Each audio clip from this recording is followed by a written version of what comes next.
Testing, testing.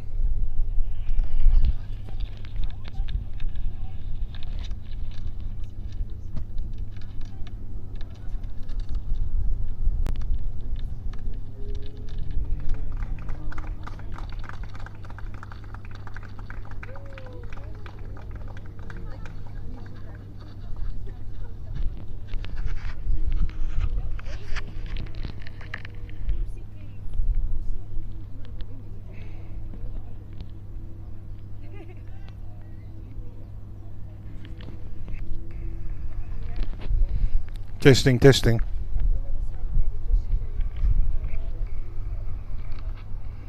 Testing, testing.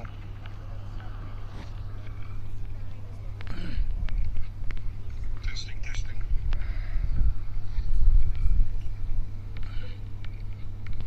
Testing, testing.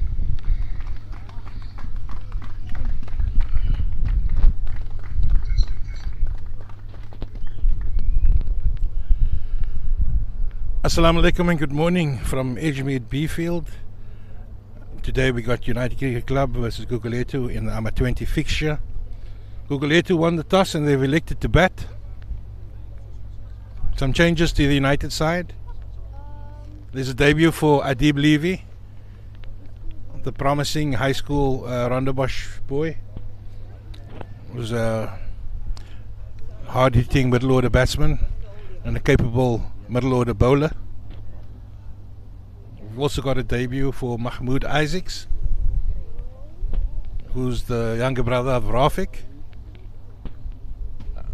our former assistant coach. And Saeed Dolly comes back into the side.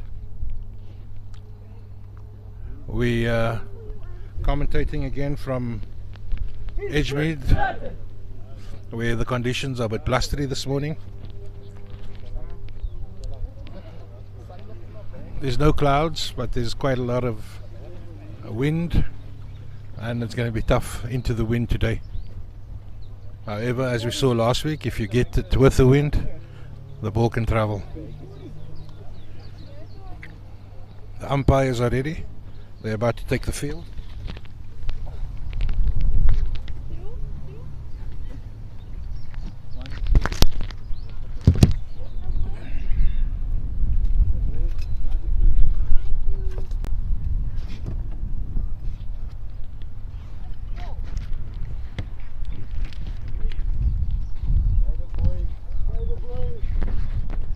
With me this morning is Razik. We're just untangling our cables. Salam Razik. Alaikum salam, Dr. Noor. Hope you're well this morning. Lekker to be on the cricket field. I'm not sure how your wife feels about it. No comment. A wise man. I think it might be a little bit too windy for the wife. And too cold out here this morning. Nonetheless, we're looking at the Acacia Mega Power Plant, one of the Eskom subsidiaries. Hopefully it's going to generate enough power to get us through the day. But we haven't had load shedding for a while, so... It's more than 200 days apparently. Yeah, maybe Andre the Rater was the problem. Well, that's for another time.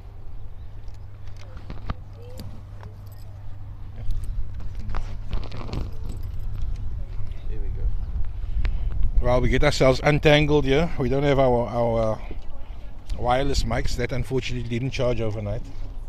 Because we just chucked the equipment into the car and hoped that we'll have enough power for this morning. So we're all wired up. Yeah. We got Coach Roger August. Coach. Hello.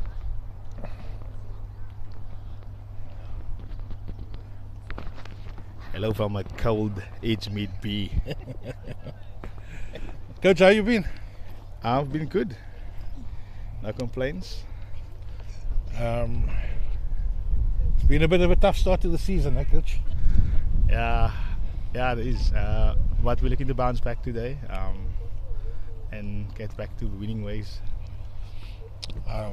All games are so competitive. The quality in the league is really improved over the years. But it's an exciting start for the youngsters that we're giving debuts to. Yeah. First up, we've got Mahmoud Isaacs here. How's he been performing in pre-season? He joined us quite late in the pre-season, but he's been bowling well. I think he got his opportunity yesterday against Milnerton and took a 3 for. So we're excited to see him, how he performs this morning against Cooks. Yeah.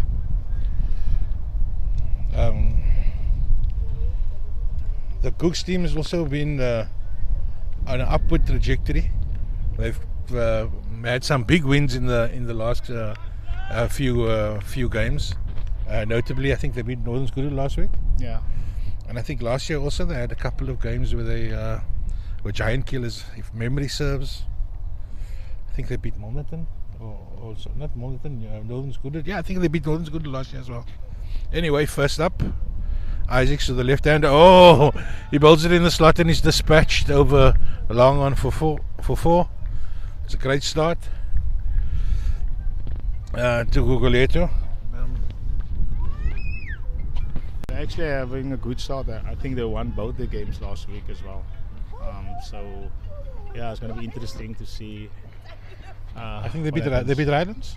They beat Northerns again. I think it's a bogey team, and then I think yeah. I think Avondale beat Rylands last week. I think.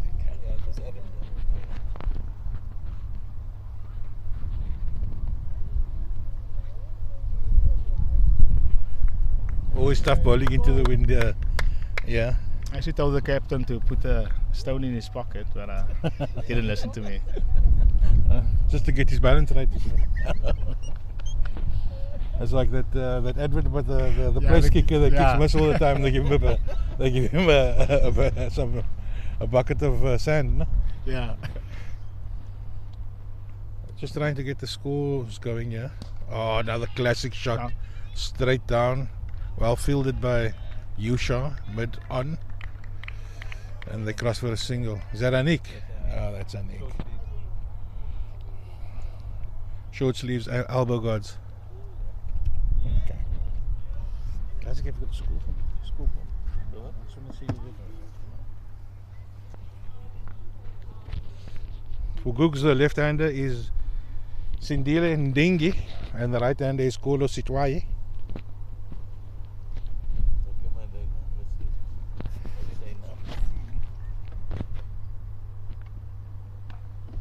Oh. Full toss on leg stump, lucky to get away with it, straight to the man in the deep. And they cross for one.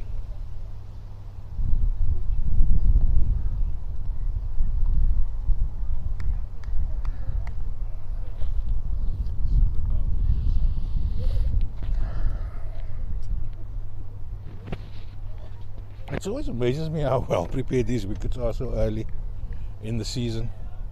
I mean, that can only mean that they're not playing a lot of soccer here or a lot of rugby.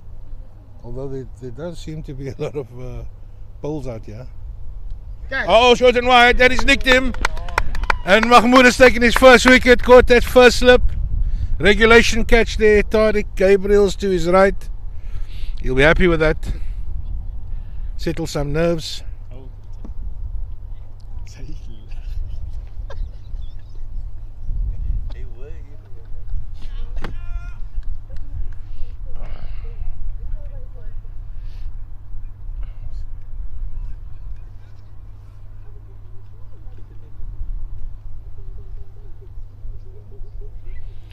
That is Sandile Ndingi, out for 5. Caught Tariq bowled Mahmoud Isaacs. It was a beautiful shot, first ball over long on for 4. He followed it up with a crisp drive again to long on. But the short and wide one he failed to capitalise, and he's nicked it off the first slip. Good start for United.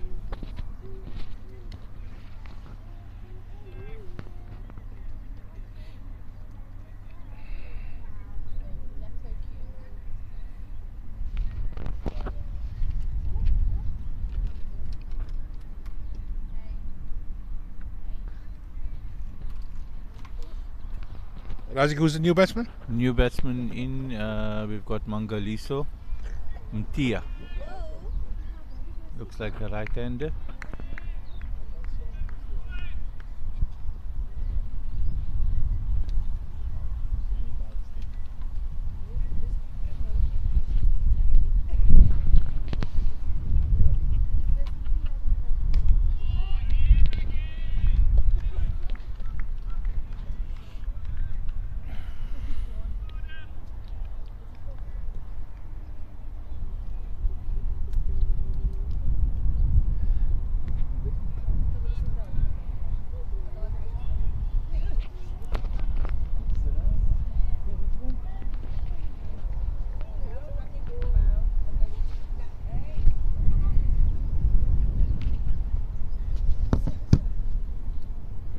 Isaac's in again. That's a wide. Struggling a bit with his line. I must say it's quite blustery here. A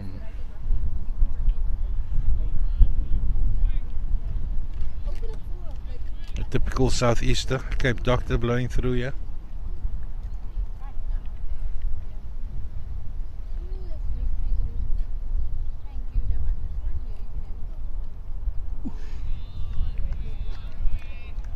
And that's the end of the over. Razik, you got a score for us? 8 for 1 after the first over. Yeah. Cracking 4. Wicket, 2 wides and a single.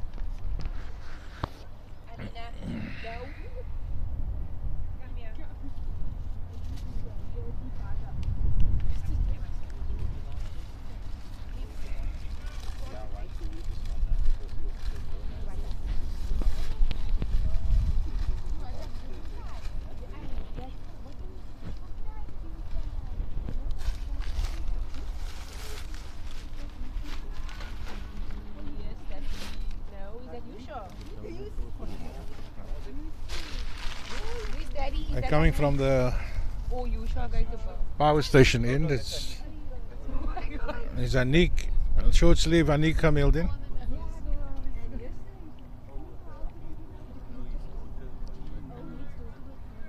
Bowling with the wind.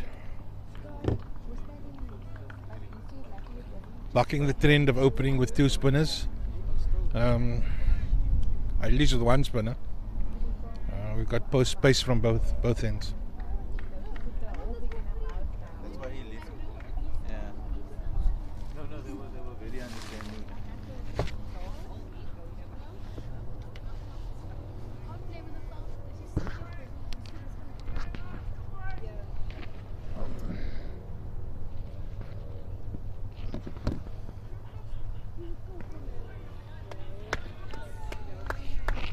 Right on the money there, Anik, first ball. Well defended by the batsman.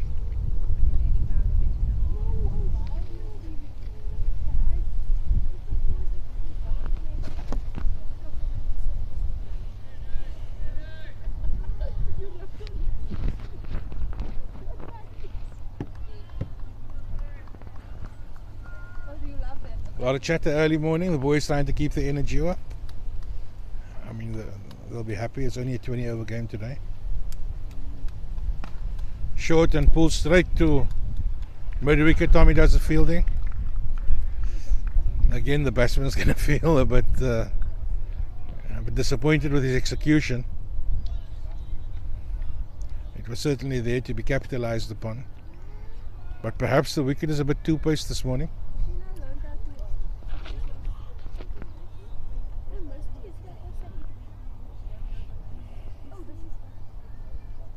Anik in once again. Again, short outside off stump, and this time he cuts it to backward point, and they cover for the single, and they pass for the single.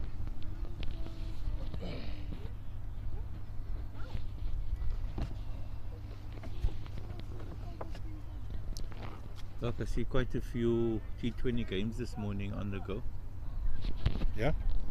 Any exciting prospects there? Good matchups? I'm just having a look, check which games have started so far.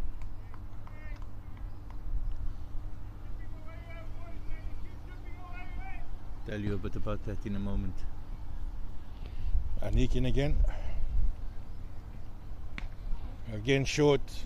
This time he's not so lucky. He's dispatched. We're waiting for the signal. 6. Yeah.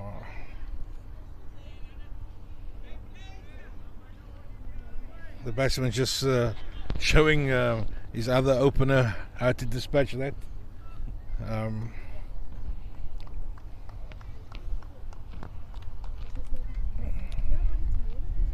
Perhaps that notion of a two-pace deck was incorrect because that was dispatched with ease.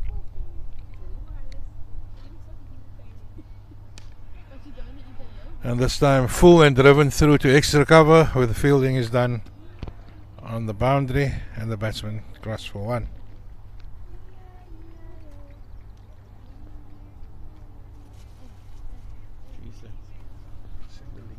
This act is terrible.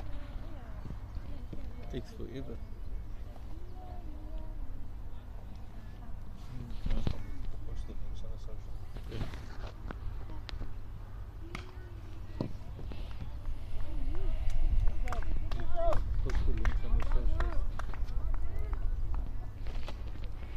And the end of the over.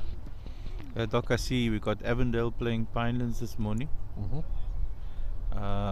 Tygerberg up against Hottentots Holland. And then Primrose playing Strandfontein. I think that one's happening at Edgemead A. Some interesting matchups there. See what it looks like. Pinelands at the moment 14 for 1 in the third over. That's up against Avondale.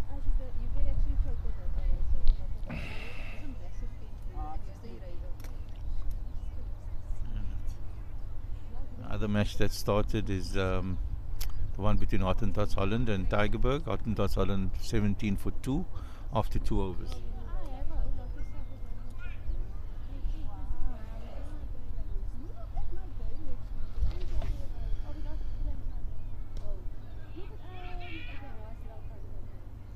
Full driven into the covers and it's an easy one. Extra cover is a bit further back on the edge of the circle. He had to move to his left and the batsman crossed for 1 comfortably.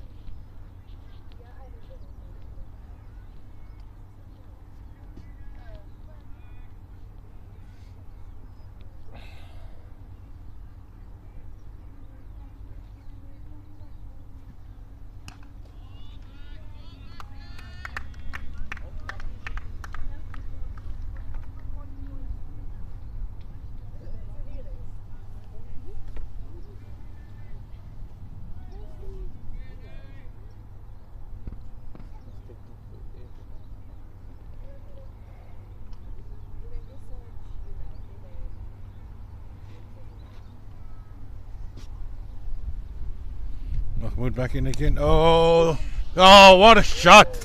In the arc and it's smashed over long on for 6. It was a beautiful sound out to the middle.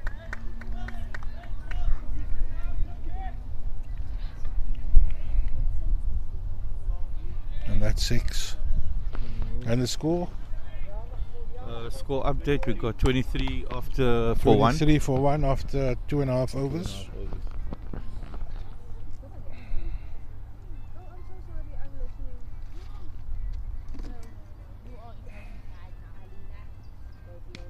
And he goes again. Oh, it's brilliantly taken.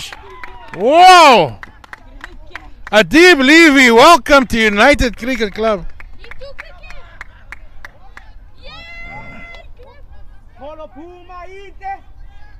It looks like it was a clean catch. What?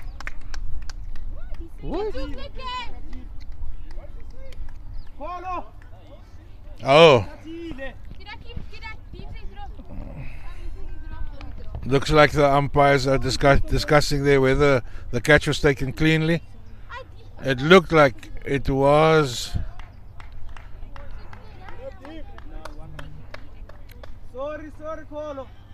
After all that confusion, 1 run is scored. Fantastic attempted catch on the boundary. Said no, he dropped it. It looks like He said no. it looks in the end like Adib decided that he didn't make clean contact with the catch, and the game goes on.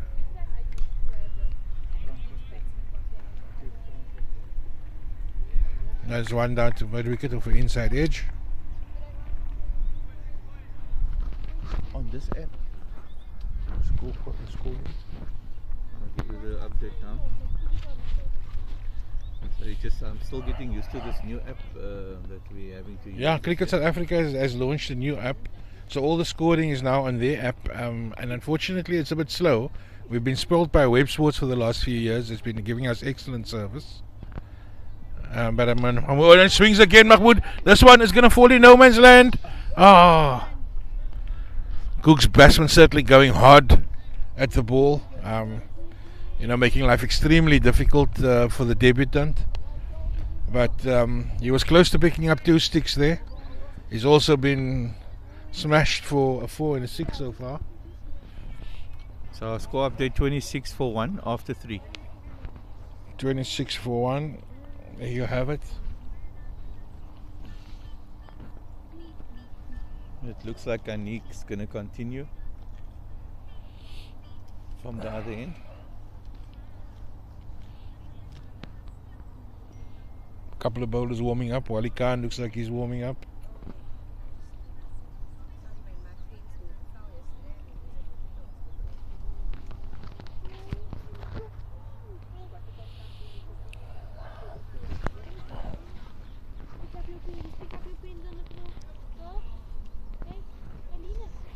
So the slip is dispensed with.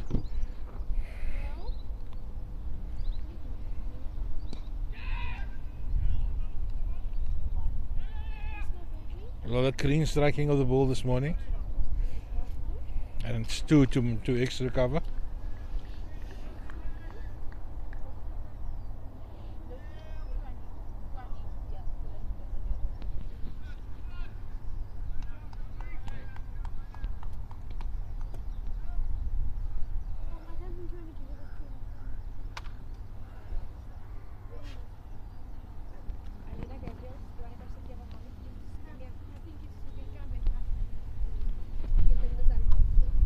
Wide, called.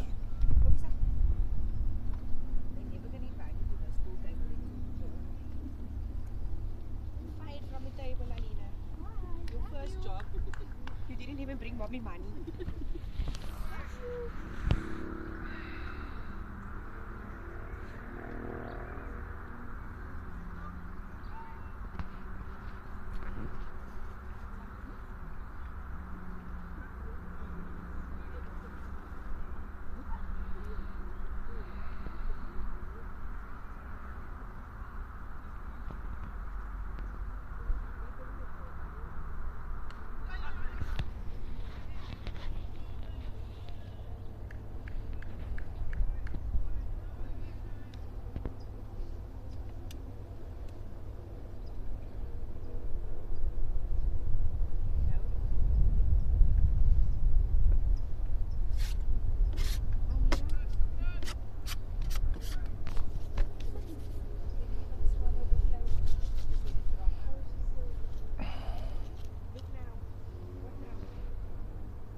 Swing and a miss.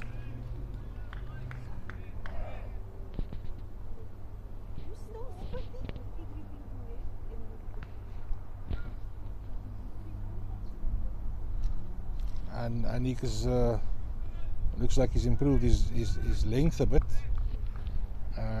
challenging the batsman on a fuller length.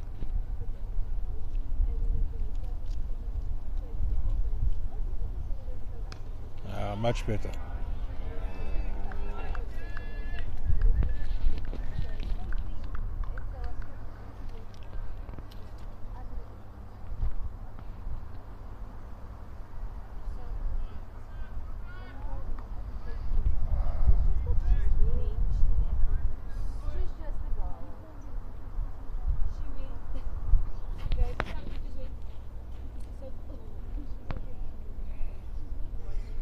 It's not funny. Oh, in the gap. it's a lovely beautiful shot that. Just again short and wide, and he's worked that backward of point. A wide gully may have been in business there, but I think that was very well played.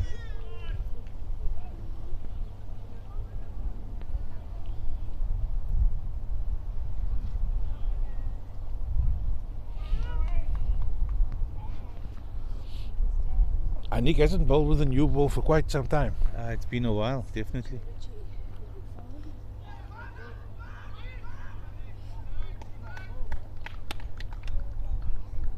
Yeah, you're right.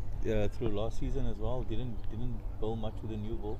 Yeah, I think it's probably 2 seasons ago. yeah. It's going to take some time for him to understand the disciplines about bowling with the new ball. I mean, it's always the want to with a new nut in your hand, try to extract pace and bounce, but you will learn the disciplines of coming with bowling with a new ball. Best to try to get the batsman to play and defend as much as you can, and that's when you attack the just on and outside off stump.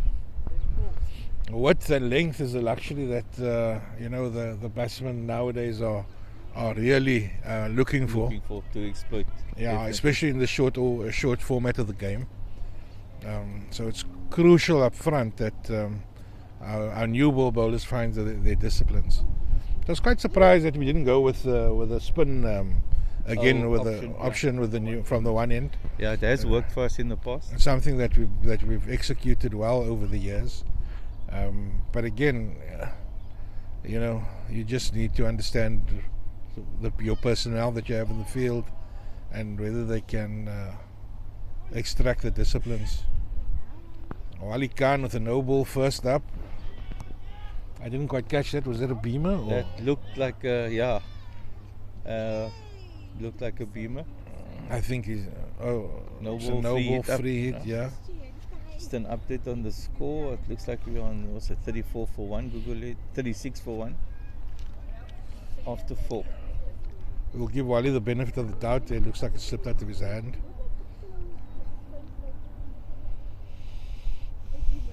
Oh, what a brilliant comeback! Well, It's a no ball. It's a no ball. Yeah, there was a free hit. Yeah, but it's slower ball on the stump. on the stumps, and I suppose the best way to bowl your free hit delivery. I guess it didn't cost much now. Although it got us a little bit excited there for a split second. You're always going to get excited when you see the bails fall in any format of the game. Wali bowling into the win again. Oh, what a catch. He again fed it right up, full to the batsman. He smashed it with a low trajectory. The ball carried straight down to mid-on. And that's the second wicket down. Oh, sorry, it was mid-off. Was that Anik who took That the was catch? Anik caught that, bowled Wally.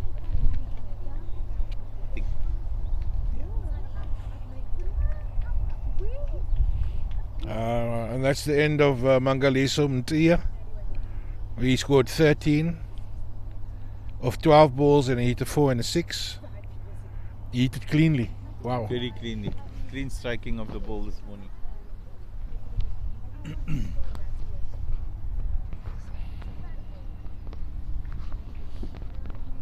As much as the currency in this format of the game is runs, we need to get wickets, and it's quite reassuring that we managed to get 2 down within the power play. There's still 8 balls left. Cooks is on 36. 50 in the power play is always a good start, but so is 4 wickets. Most definitely. So let's see if we can get that 4 wickets in the power play, and Googs will be thinking of trying to get that 50 mark as well. So I think the next 8 balls is going to be decisive in the outcome in this game. I think that also sets up the middle overs quite nicely if we do manage to take the wickets. Yeah, this is spinners something to work with. This is the currency of T20 cricket. It's runs and wickets, you know.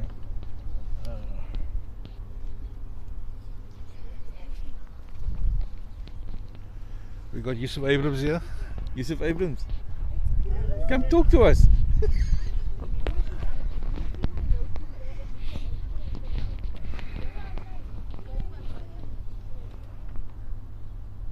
Wally to the new batsman. Oh, straight on line. The new batsman is Mbelele Umkomo. If anybody followed 1B cricket or at least 1A cricket last year, you'll know Mbelele's gun run scorer. I think he scored 700 runs in the league last year. Yeah, he was one of the top. I think he was second, maybe been second or third. Second. I think Run Taufa scorer got in the 900 and league. he got 700. So this is a prize wicket if we can get it early up.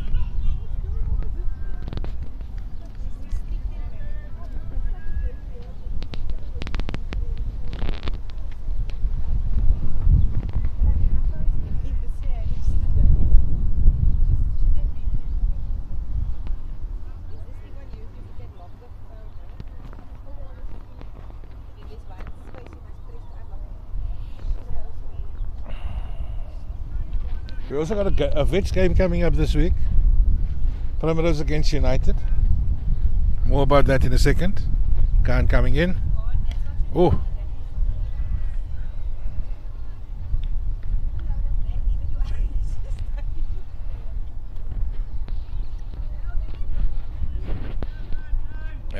Yeah. That game was supposed to be a Primrose home fixture, but the venue hasn't been decided yet.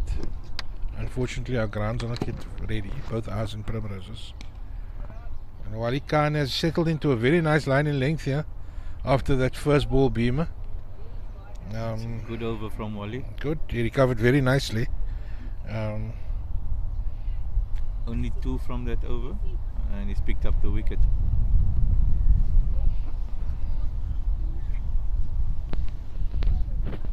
It's like a bowling change again. 36'2".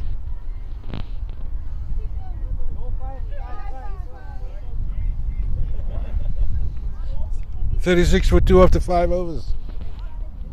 Looks like Yusha gonna coming on to bowl some spin.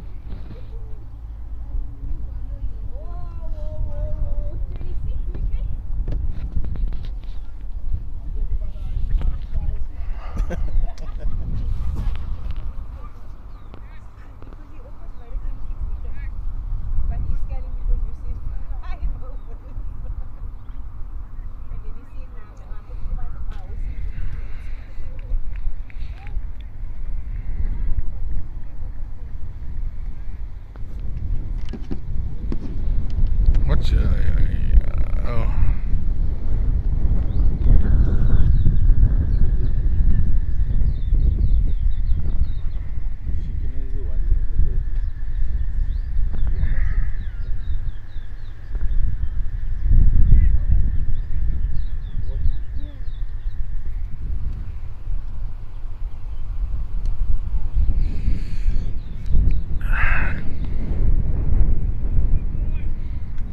Full toss down leg side again. Very lucky to get away with it. Just clipped to our short fine leg.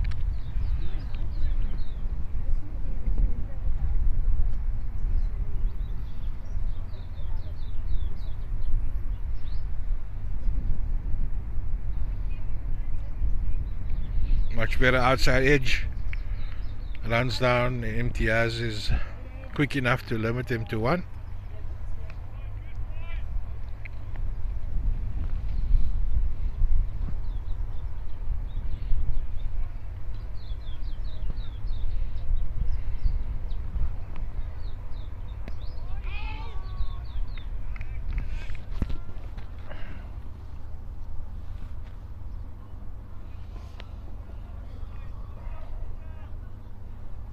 Yusha attacking the body of the batsman, bowling it straight in at a medium pace.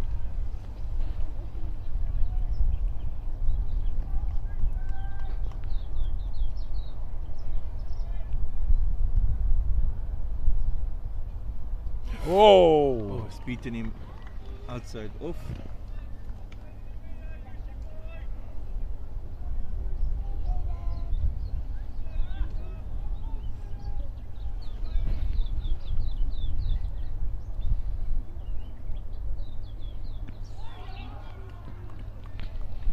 Muted appeal there by Yusha. That one looked a bit high. High and down the leg, yeah. Frustration from the batsman there.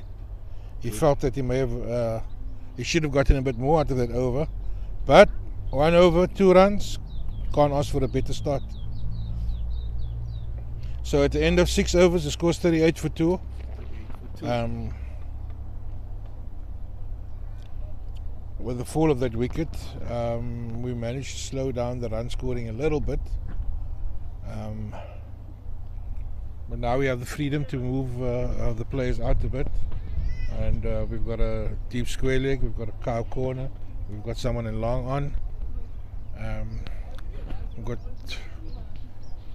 third man. I'm not sure if third man is up or whether he is on the boundary.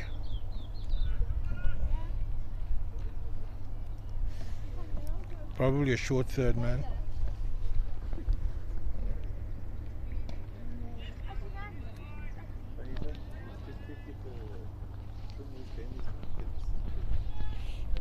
An easy single into the wide open spaces on the leg side.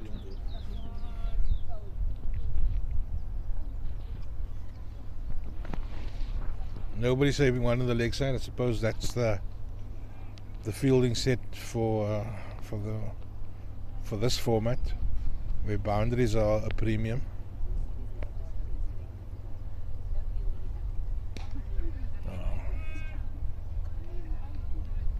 While you're happy just to give them singles down the ground.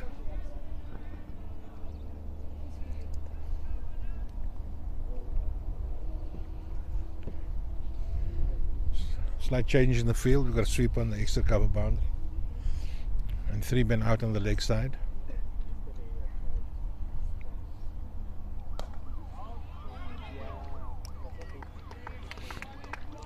Batsman advancing down the wicket. Knocks it back. No run. I think he just got his body shape wrong. He needed to stretch a bit for that. Mm-hmm. Couldn't get the power and or get under the ball.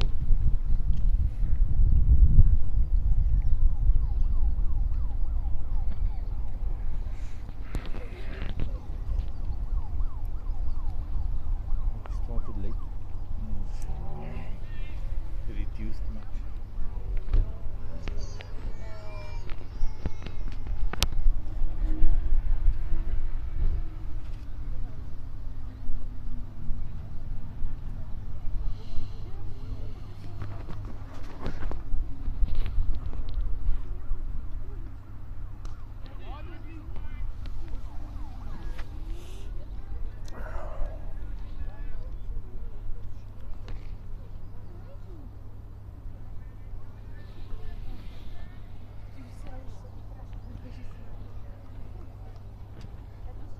So I've been quite impressed with Wali's bowling so far. I mean, he's capable of bowling much quicker, but he sacrificed a bit of speed for accuracy, and he's managed so far at least to keep the batsman honest. I think it looked a little bit more of an effort ball. Just beating the batsman with pace through the air there. I think Wally's done well, yeah, to dry up the runs a bit, transfer some of the pressure onto the Gugulethu batsman.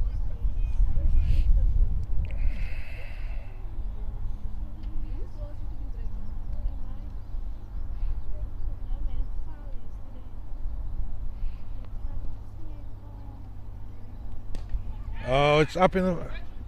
Oh, and it burst through the hands of Imtiaz Samai on the boundary for 4. He got into a good position, but unfortunately dropped that catch. While he's a bit rightly annoyed, I think he set up the batsman perfectly. He did well to build that pressure. Yeah, he built up the pressure. He had And, the that release was shot. the release, yeah, and then we should have taken We that should have taken opportunity. that. Unfortunately, yeah, I think the coach is gonna have to do double fielding sessions this week. Yeah. The fielding, especially leave the the nets, leave the batting. I think we especially need the catching so far has been substandard. I think if I think of yesterday's match also, we're creating the opportunities, but we're not cleaning up. We need to be taking those catches and then to take our opportunities.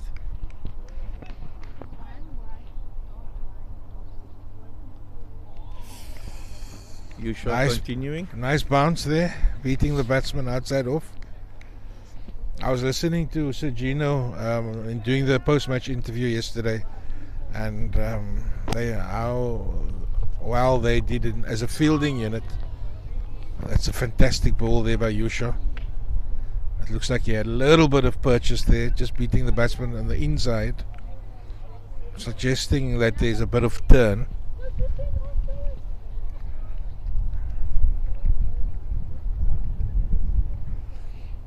So Tygerberg played in the T10 tournament in Durbanville recently, and I just felt that they had a lot more match sharpness than we did yesterday. No, most definitely, it was definitely visible. They seemed a little bit more oiled, much more oiled, and compared to our team, which There did was- look like it was their first outing. They were slicker in the field. Their bowlers hit their straps early. The batsmen rotated the strikes extremely well. Tygerberg looked like they just continued on from whatever it was they were doing. Yeah. We looked like we were definitely looking to find our feet. Yeah, and I think that's the value of a good pre-season, I would imagine. Although they were lucky that they were one of the few clubs that had a decent outdoor pre-season, having played in that T10 tournament. You shine again. Oh! Beaten again outside off stump.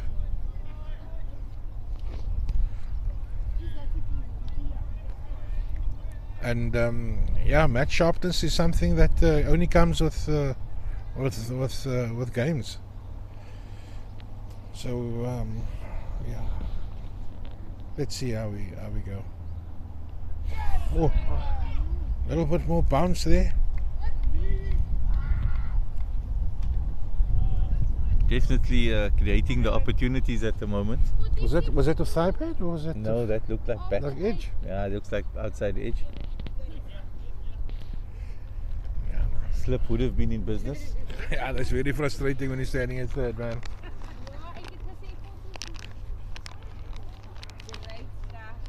Score update 46 for 2 after 8 overs. It looks like we've got another bowling change, some more spin. Tommy Jansen, I was very impressed with Tommy yesterday. He bowled with guile and flight and spin. I think you can see the experience. Most definitely. Really, really beautiful bowling yesterday. I thought he did well last week also in the T20. Also bowled very well.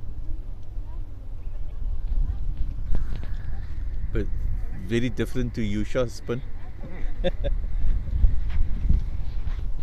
Tommy bowls a lot slower, but uses the flight well.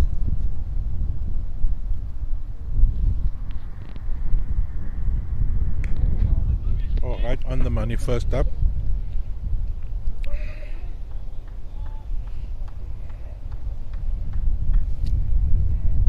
They pushed down the ground for one. But Yusha's a young spinner. Yusha will develop those skills. At the moment, he's trying to beat you with pace. Tommy, such a beautiful exponent of flight and guile and spin, and a lovely arm ball as well. He got the one that goes the other way.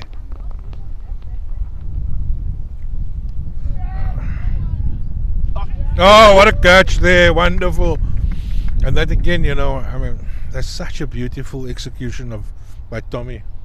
Can do. A little bit of flight above the eye line, you know, Enticing the batsman, caught up a bit in the wind, thick outside edge and a looping catch. Was it Wali Khan?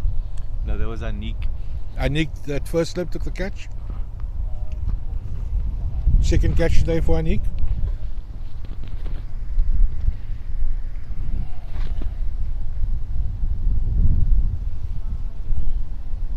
That's 47 for 3 after 8.5 overs. And that's the end of Kolo Sitwai. He scored 20 of 24 balls, included a 4 and a 6, and he went at a strike rate of 83.3. I think Kolo will look back at his innings and think he consumed too many dot balls, and rotating the strike could have certainly put his team in a better position. But I suppose that's credit to the bowlers so far, who bowled in good areas. And again, maybe Kolo also failed to capitalize on some of the loose stuff early up. But I must say, for the last 5 overs, United have tightened things up very nicely.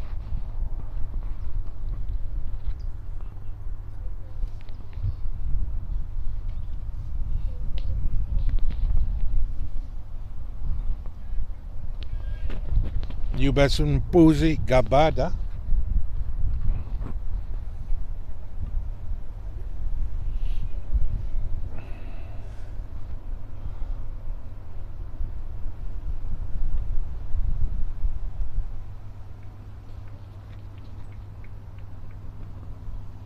Oh, huge appeal! Oh, he's given! Beaten in flight. Batsman losing his shape. Hits him on the back leg. A solid appeal by Tommy. Umpire thought about it for a while and gave the slow finger of death. Tommy's on a hat-trick.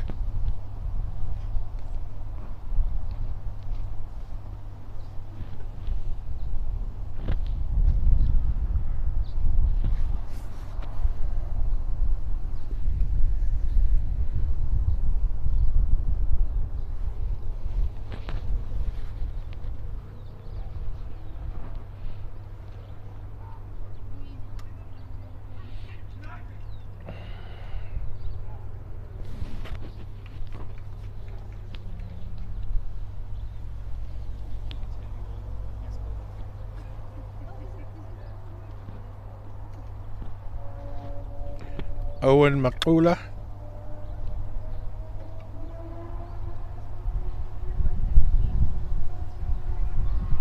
Owen Makula. I hope I didn't butcher his name.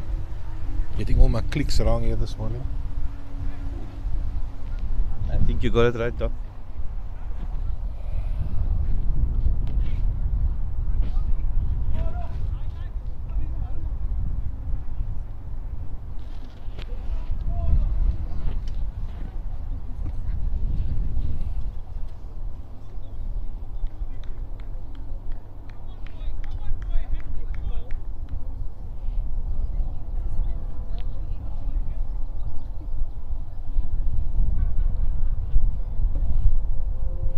Attacking field. Hat-trick ball.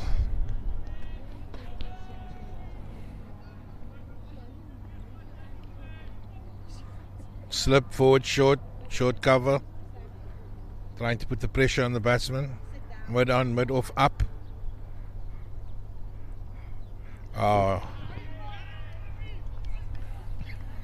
And a quick change in the field as Tommy drops one slightly shorter and the turn takes it outside of the off stump.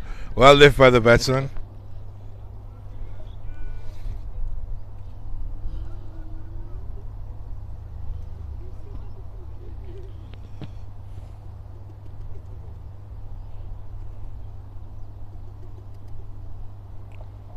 Oh.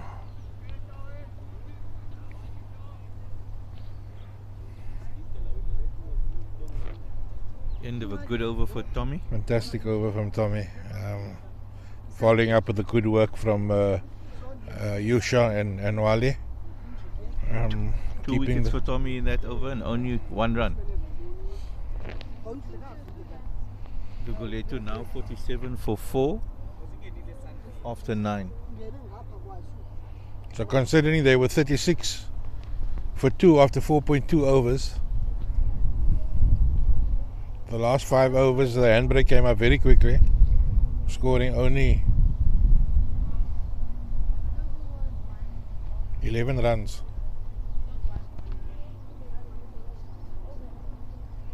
You shot 2 overs, 3 runs?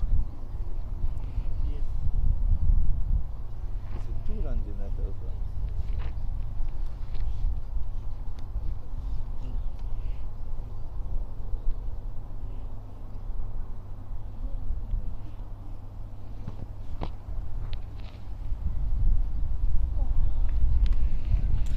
Flat is outside off stump. Slip is back in position. Short third man.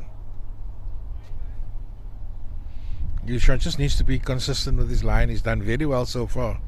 Let's keep the batsman on his outside off. Oh, fantastic, fantastic. No. Maybe another slip in there, or even a gully fielder. Yeah, especially for those ones outside off. Yeah, but let's see if we can get that rhythm going and can keep darting it out there, making the batsman play.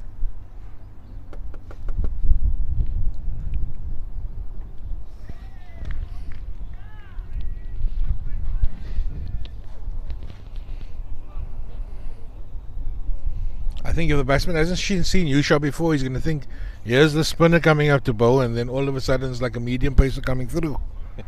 So I think they're struggling to work him out at the moment.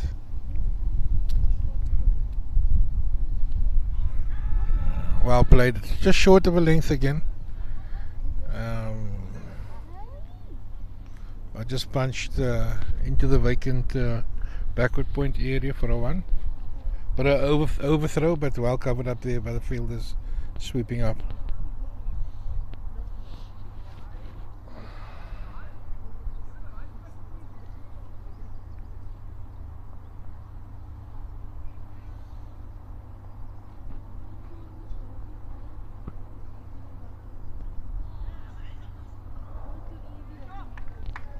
Well played by the batsman, just manipulating the ball into space. And that's 50 up for Googs. 50 for 4 after 9.4 overs. Initially they were going at just under 9 over, but now the run rate is right down to 5. A lot of pressure on the new batsman outside off stump. United backing the offside field. It's clear instructions for Yusha to keep it outside off stump. And very successful over once again, limiting Gugulethu to just 2 runs in that over. Yusha bowling 3 overs for 5 runs. Fantastic execution.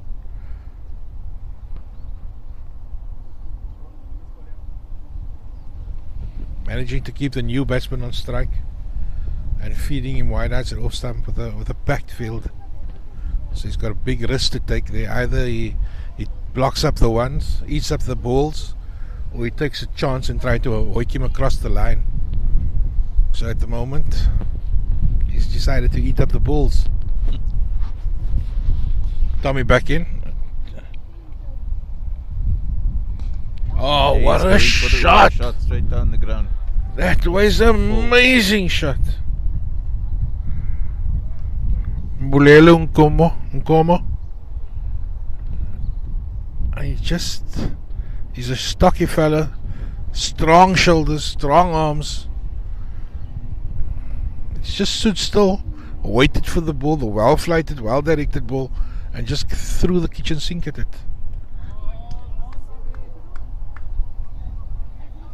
And now he's happy to defend. I haven't taken 4 off the first ball of the over.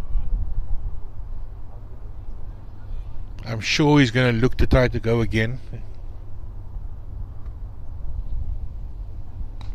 Oh, Oh, Down They again. This straight one at looks me. straight at the Oh. camera. Jesus, that was Should have 3 centimeters away from the camera and about 10 centimeters away from my I'm head. going to move now.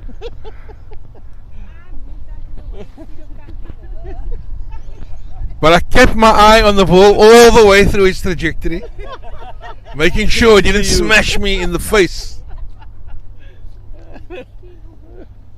There was no way I was going to try to take that catch.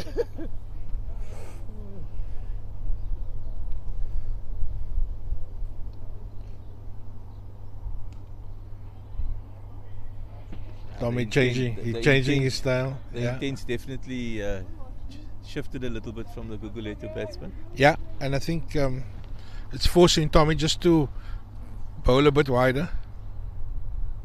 He's going again. Outside edge. Outside edge.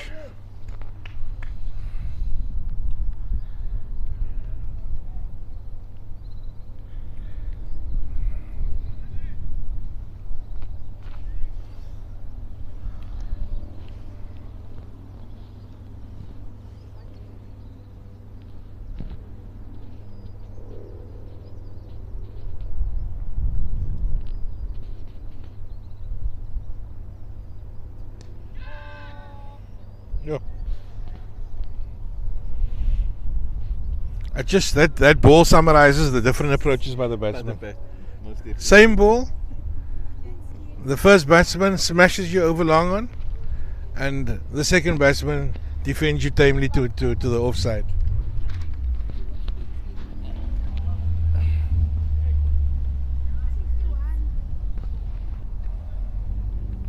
$61 for 4. And Yusha bowling his last over. He's done well, 3 overs for 5 runs. Again, United persisting with the offside approach, backing the offside field. Point square, backward square on the boundary. Extra cover. Oh, he's not going to fall for that one again. In the last over, he took that single of the second ball, and then the other batsman ate up 5 balls. Yeah, definitely. So I think Nkomo is going to try to take advantage of Yusha in this over. But a good line and flatter trajectory. Not even running on the misfields here.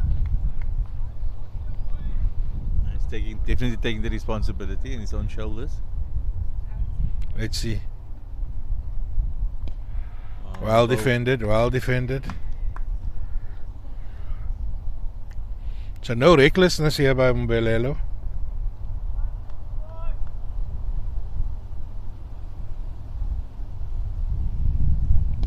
Oh, in the slot and smashed over mid wicket for 4.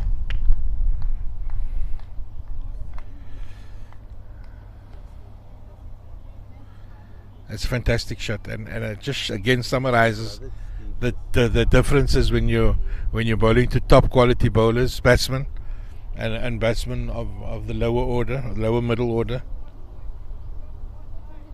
A fantastic execution.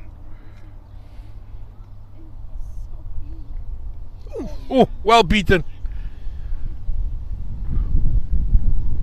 He gets the edge. Well beaten there by Yusha.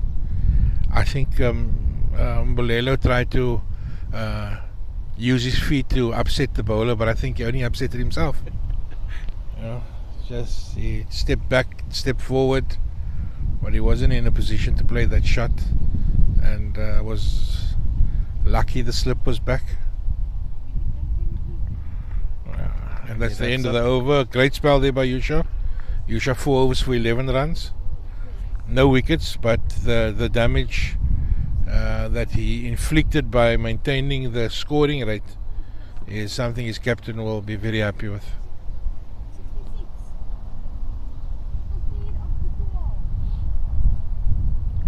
Tommy Jansen back again.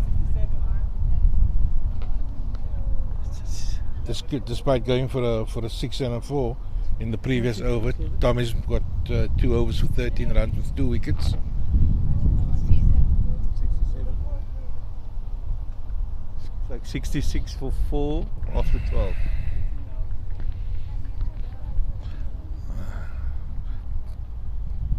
Tommy coming around the wicket.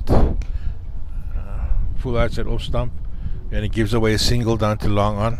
He'd be very happy with that. He'd much rather bowl to Owen Makula. And the fielders respond immediately. Trying to cut off the single. 3 men out on the boundary. It's wide. You can see what Tom is trying to do there. He's trying to keep it outside the off stump, try to restrict the batsman, getting his line wrong. Because you've got a packed offside field.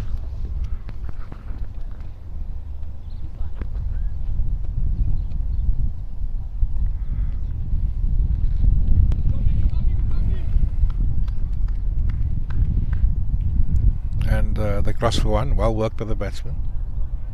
Just waited for that a little bit and tucked it in front of square for a single.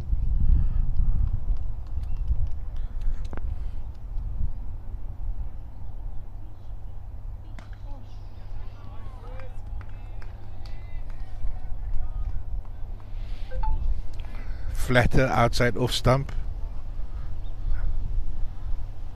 for one down the ground.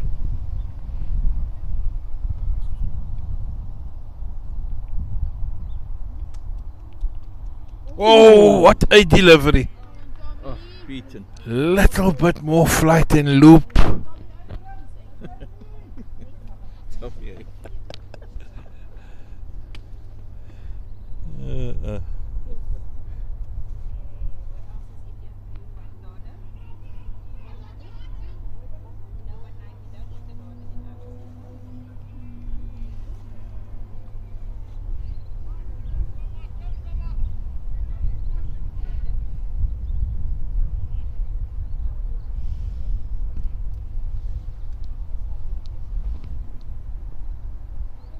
Oh.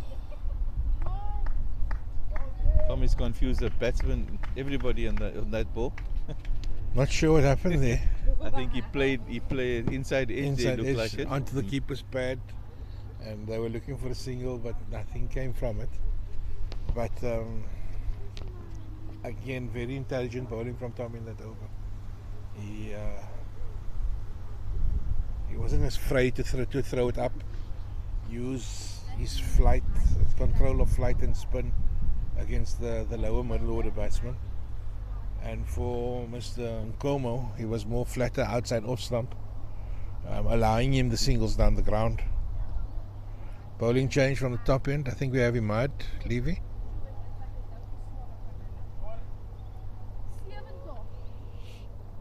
So we got a sprinkling of youth in our teams. Adib makes debut today, and that's Imad's younger brother. And Tariq's younger brother, Musa, is also part of our setup. I don't know if you saw Musa's scores yesterday. Musa was outstanding. I didn't get to see that yet. Musa was playing in the North-South competition for Wynberg boys. At the moment, correct. Yeah, we come up. Fantastic. Imad Levy, a very economical bowler. Economical in his action, economical in what he tries to do with the ball. Keeps it very simple. Good areas with a little lateral movement. Yeah.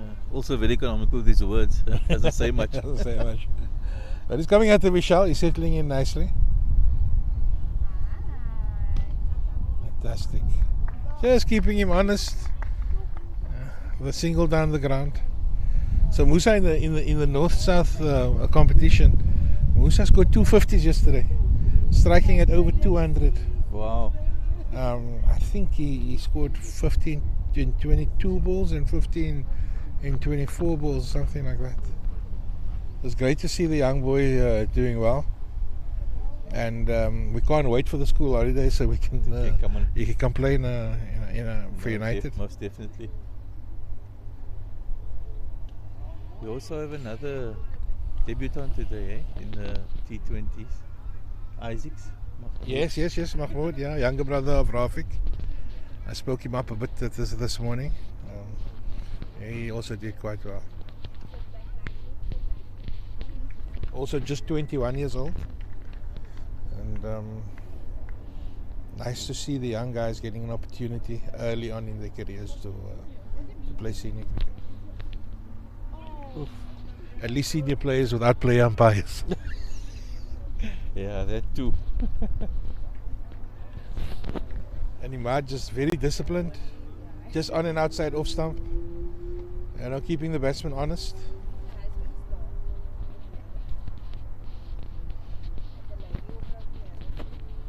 I mean, with both Levies in the team waiting for Lansdowne Glass to make a show, but he's probably selling Acne this morning. Yeah, I think he's busy. He's busy probably dishing at the moment now. Thabit, if you're watching, or even if any of your family is watching, if you got any leftovers from that Acne, we had edge meat. We believe it's very good. Save a pan or two for the boys.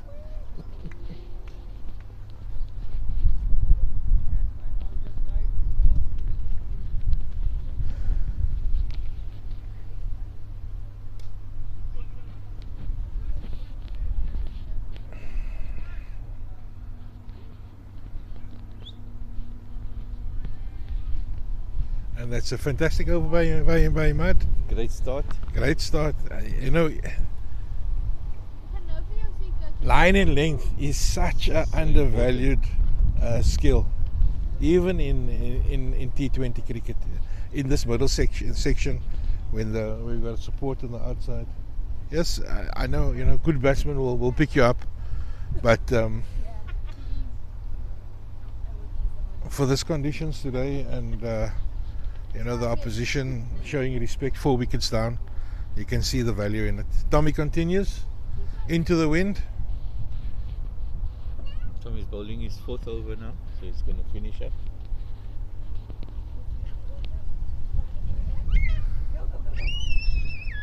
Well worked down into the offside, well weighted there. We've got Taban Gabriel's making a debut here today. Salams. Hi. This is the young Taban Gabriel's nephew of Tariq and Musa, next gen. He's only 2. Nice to see the youngsters on the ground.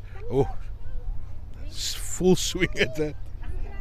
I was really worried about the children on the boundary, but luckily he got an inside edge there, and it just rolled out for one onto the deep square boundary.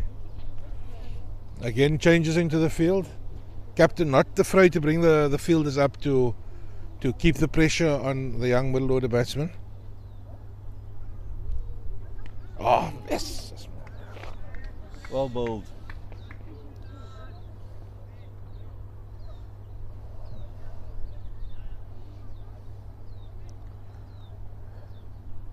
Owen Makula.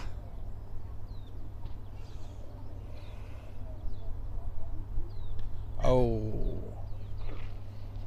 No, The one ball that Tommy bowls a full toss, and he smashes it straight down to square leg on one bounce, so there was no opportunity for a catch there.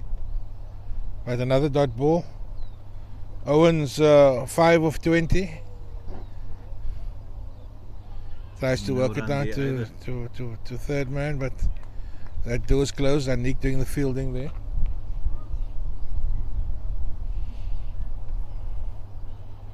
So Owen really struggling to rotate the strike here. And looks like they want to give him the single. Yeah, last ball of the over. Will he take it, or will Captain turn it down? No, they take the single. And I suppose that's what you want. That's a fantastic captaincy there. Just allowing the youngster to stay on strike. I think they've recognized with 6 of 22 balls, the strike rate of 23, it's much better bowling to Owen than to Mbolelo. Mbolelo was striking at 89 runs and over, 89%. So the longer we can starve him on the strike, the better for us. The score after 15 overs, this game is flying by, 75 for 4.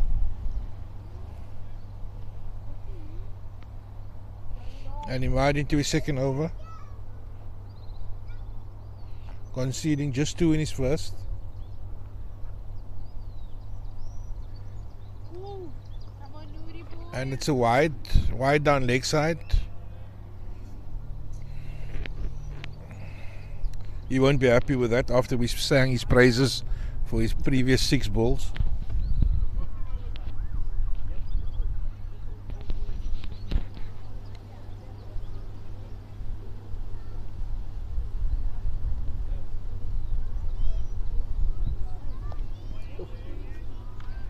Play and a miss.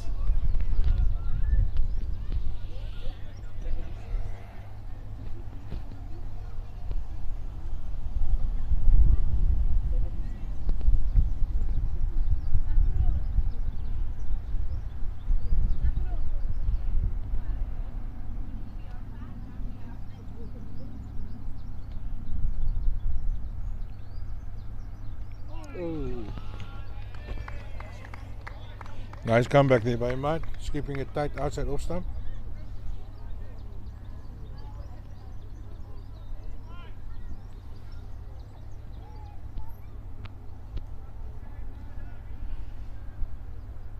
A couple of comments in our chats.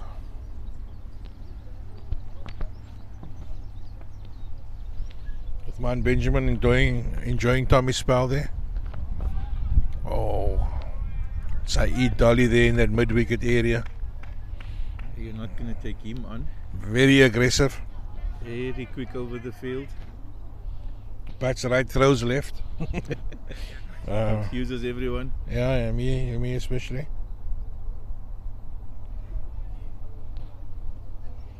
Muhammad Damon. Commentators is me, Noor Abrams and Razik Rameldin. Oh, but short and wide, and for the first time we see some aggression from Owen. Throws the bat at it, flies off the outside edge over the short third man for 4. Didn't really have much control there, but the execution, I suppose the result justifies the execution. Yeah, it's the first boundary in a while also. It's been several overs since the last 80 for boundary. 4.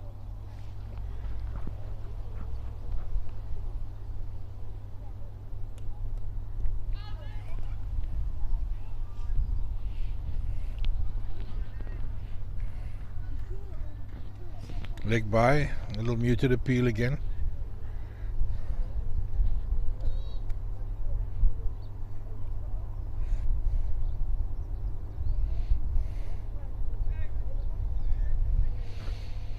Mbalelo.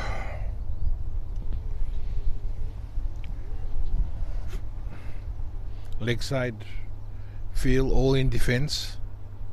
Long on, mid wicket, deep square. All on the boundary, deep extra cover. Fine leg. Still, Imad going to try to restrict him outside off, but he is in his line again. And this is turned away to a fine leg, a vacant fine leg. And Tommy Jansen needs to run all the way from deep square to complete the fielding. And that's the end of the over. 2 overs for 9 runs by Imad. I suppose still in the context of the game, 83 for 4 overs left. United will be happy with that.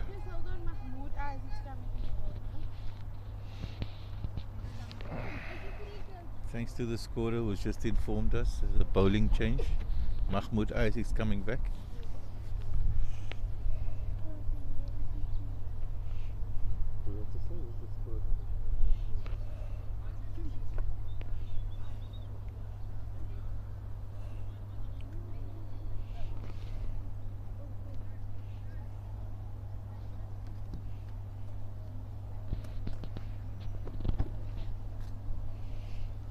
So Mahmoud coming back. 2 overs for 18 runs with 1 wicket and 1 drop catch, if I remember correctly.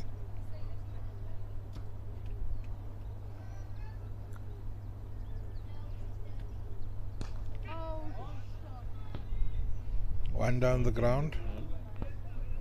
Owen showing a bit of aggression now Looks like Owen's. with 4 overs left.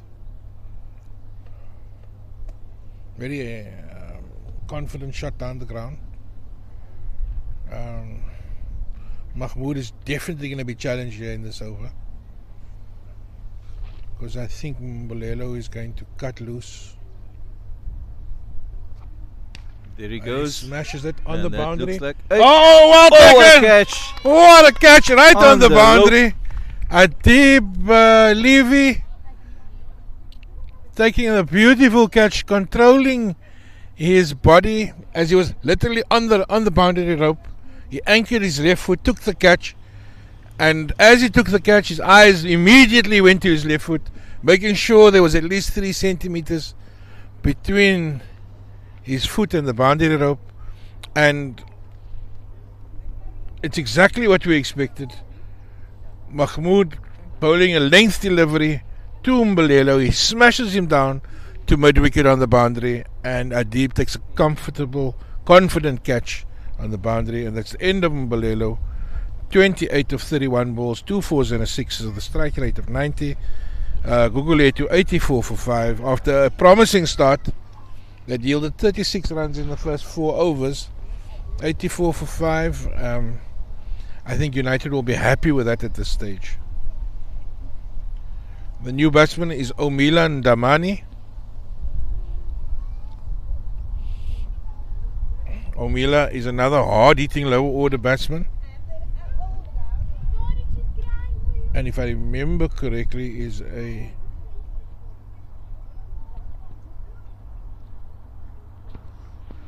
I'm gonna guess.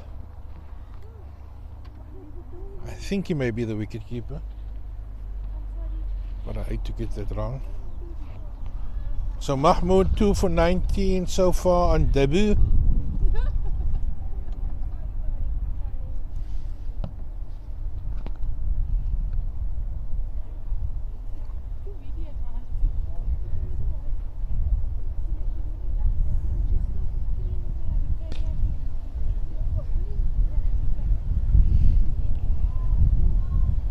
One down the ground to the new batter. Gets Owen Makula back on strike.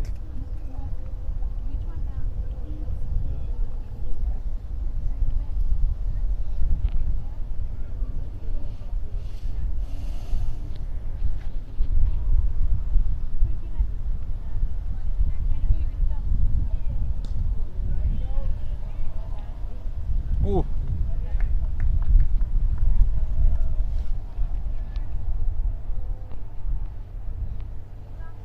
Another one down to mid-on. Saeed Dali covers the ground exceptionally quickly.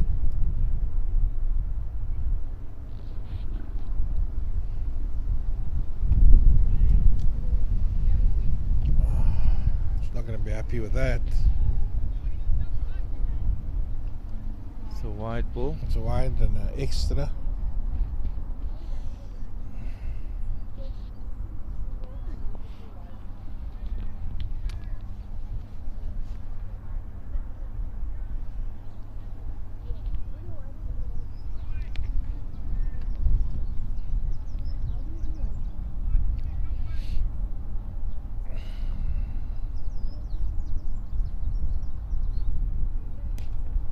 Oh, what a shot!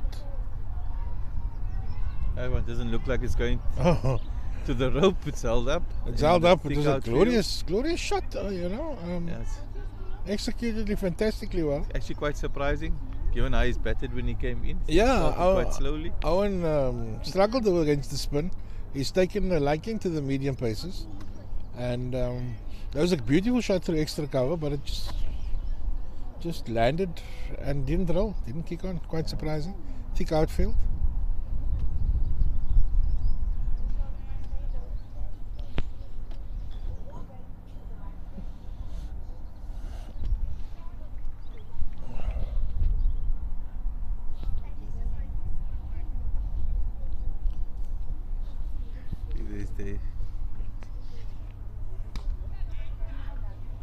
There's some of the comments, Doc.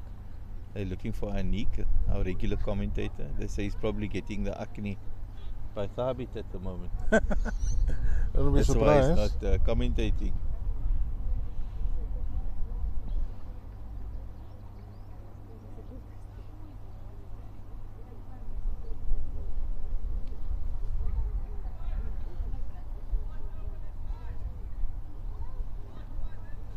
Coachy.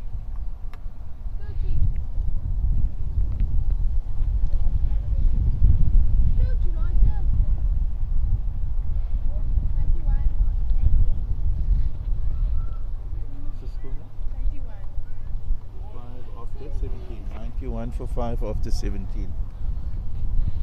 And he looks like Imad's going to continue. Good to see the captain showing faith in Imad. I think he's been the most consistent of the seamers in his line and length so far. And beautifully again, just keeping it outside of slump. Limiting the scoring opportunities at this stage.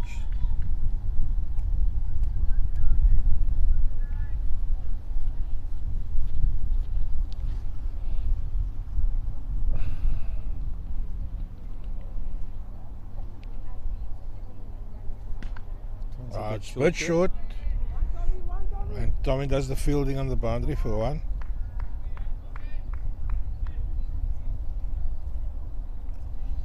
See, some of our viewers are looking forward to Wally's batting later on. Let's not put the markers on him.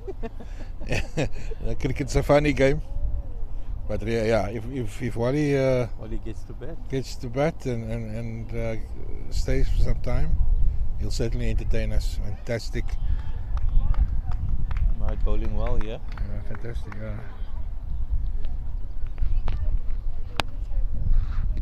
Not express space, but like we saw with Aziz Adams yesterday in the seconds, you just got to put it on and outside, make the batsman play. And Aziz executed fantastically well yesterday. About 10 overs for 17 runs at 62. Phenomenal. And last year he did that week in and week out. Yeah. This time he bowled 10 overs on the trot. He says he can't take a break. Takes a while to get the engine going again. Again, well bowled him out, keeping the batsman. Yeah, keeping him honest. Really keeping him honest.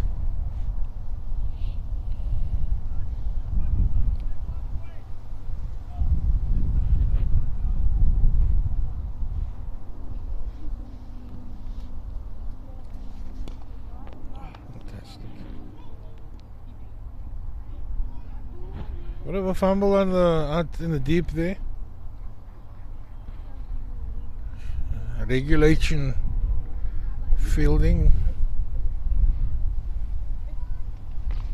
Imad's over. I've got 94 for 5. If I can confirm with the scorer. That's 94 for 5. correct. Correct, 94 for 5. Owen has moved on to 16 from 33 balls. His strike rate now 48. And Fichla Feza 3 or 5. I think we've changed the. I think there was an error with so they changed Fichla's name.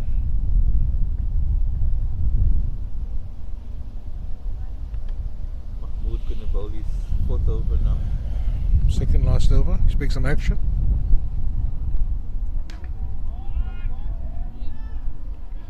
This one Again, just outside of stump. Not much the batsman can do with that. Plays a solid shot down the ground for one. Bowling to his field right now.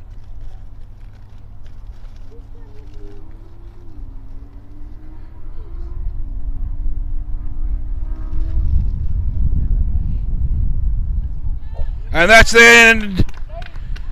And Mahmood gets his 2nd wicket of the day.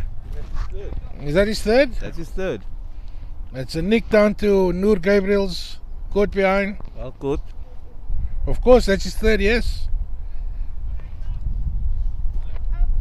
It got the important wicket of Sindile Ndingi. Caught that first slip in the first over.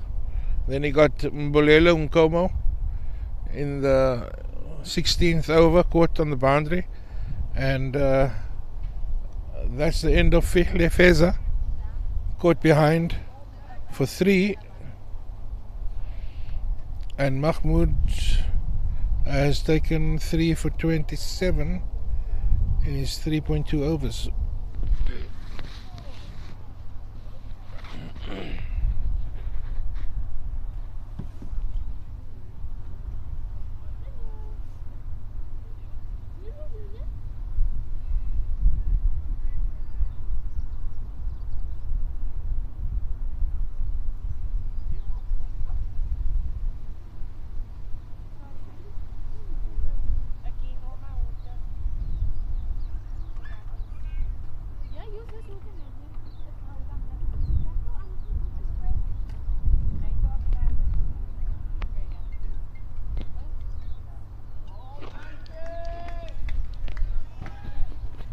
Just keeping it outside off stump.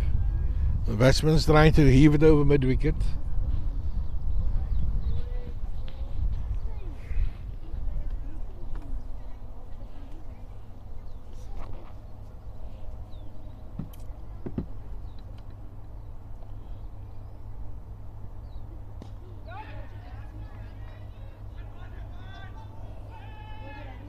Oh.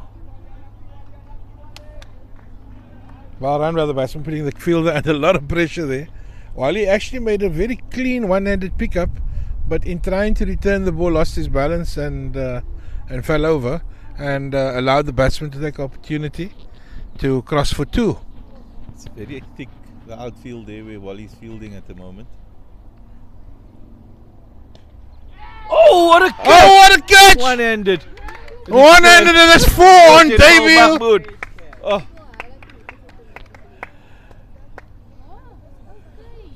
The batsman came down the wicket, freed his arm, smashed it, and Mahmoud plucked it out of the sky. One-handed caught and bowl. There's still 1 ball to go in his over. And he's got 4 on debut. Did we discuss the incentives with him already?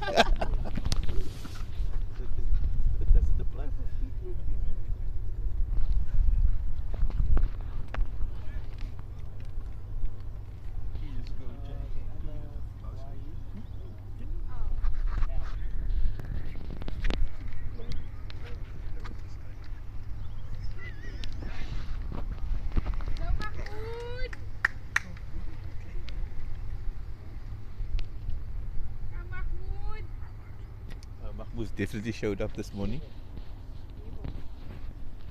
Definitely taking his chance, his opportunity. I think he's grabbed his opportunity like he grabbed that ball. Fantastic, fantastic. We're very happy with that. He's got 1 more ball left to take a 5 for debut. Duck. The pressure. Huh? The pressure.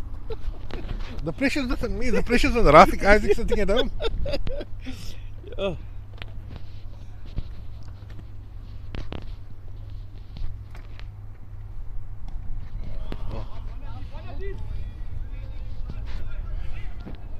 As I mentioned many times today, this is Rafik's younger brother. Well bowled, Mahmoud. Well bowled, Mahmoud, 4 on debut. He recovered very well after the onslaught in the first over by the opening batsman, who hit him cleanly over the ropes on a few occasions. But he was disciplined in his lines and lengths. In fact, there was a drop catch out in the boundary as well. So it may have been 5. So that's 4 overs. Well done, 30 Mahmoud. runs Well done. For 4 wickets. The economy of 7.5. Nimad's gonna end the innings for us and bowl his. What's he bowling now? His 4th over as well. Will be the last over of the innings. Gugulethu 98 for 7. So our regular commentators are Nick and Mudge. I've been watching him a lot last season, and they've been very impressed by him. Certainly, his ability just to do that, Keeping Just it tight outside off stump. consistently. Consistently. Not trying to bowl too fast, so you can maintain his accuracy.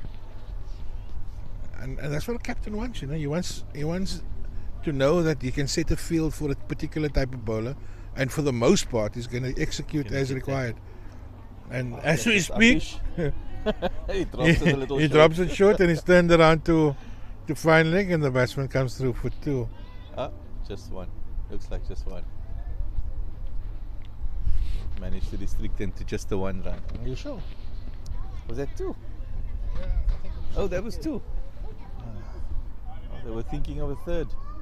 They were thinking of a 3rd, yeah.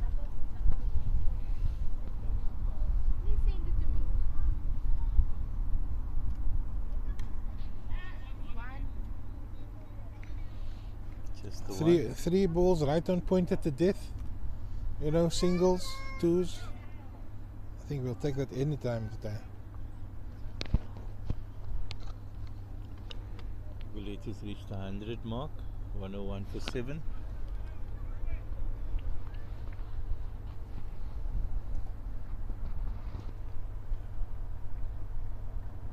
Oh, Play and a miss. playing a miss again. Just keeping it consistent outside off stump. Anik just messaging me here just to remind me that he's been calling Imad for the full season, and has been ringing his praises, really singing his praises for his inclusion in the first side. And again, you know, fantastic bowling coming in the second half of the innings, bowling 3.4 overs. Oh! Cleaned him up. Cleaned him up. That's the middle stump knocked back. Well Middle bowled. stump bowled out of the ground. That's Imad's first wicket. 3.5 overs, 1 for 15, 1 ball to go. I was just saying how the role that if you're a seamer in the second half of a T20 game, there's a lot of pressure on you to maintain your line and length, to limit the scoring opportunities, to bowl, you know, so that the captain can set a field to you, and that's what any captain just wants, is their bowlers to successfully execute what they plan. And for the most part, I think Imad in his 4 overs has bowled 85% of his balls on and outside off stump, and it's limited the scoring opportunities. Yes, he's dragged one or 2 short, but you know, this is not an exact science really. Exactly. And I think he can be very happy with his performance today. Last ball of the innings, 11:29, and it's again fantastic outside off, inducing the outside edge. 1 run down to fine leg, to third man area. The end of the innings, 102 for 8. I think United can be very happy with their performance on the field this morning. Most definitely. I think the fielding also a little bit more sharper today compared to yesterday. There was the one blipsy in the field, but for the most part the team looking a lot sharper today. And I think, I mean, you can't underestimate the importance of bowling one side of the wicket. And I think the youngsters that came into the team today have shown the more experienced bowlers how to do it, how to execute. And I agree, they bowl in different times of the game, but if the batsman smashes you over your head and you bowled a good length delivery or a good line, you know, good on him. Yeah, you got to give it to him. You got to give it to him. Yeah. Because this game of cricket is always a challenge between bat and ball. Yeah. You know, we saw earlier the execution by Mbulelo compared to young Owen, Yes.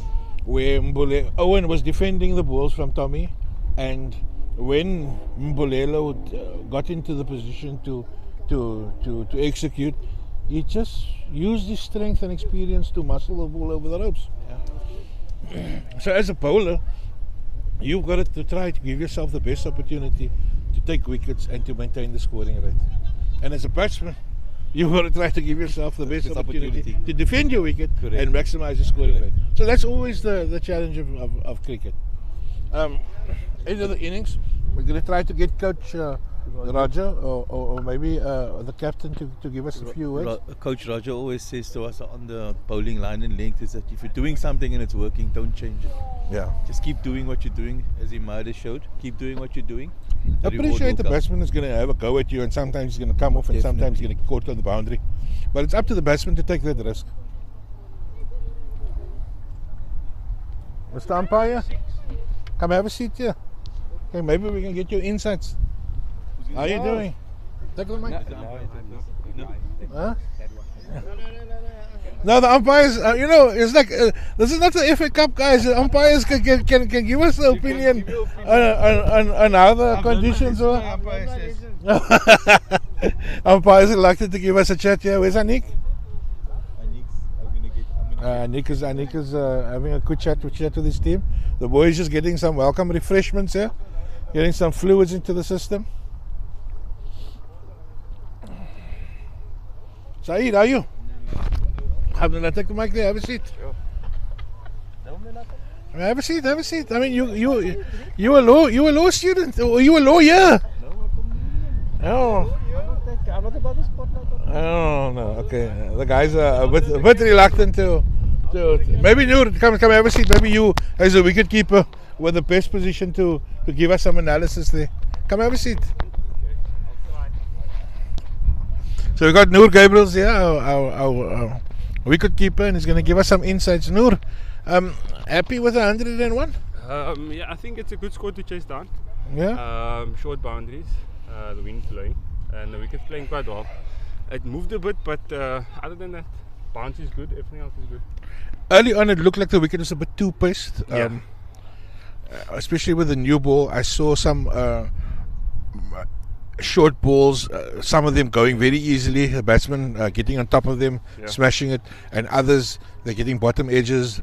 Sometimes that's the execution, or sometimes that's the wicket. And it's very difficult for us to tell from the side whether the bowler is beating the batsman or whether the wicket is assisting the bowler in that setting.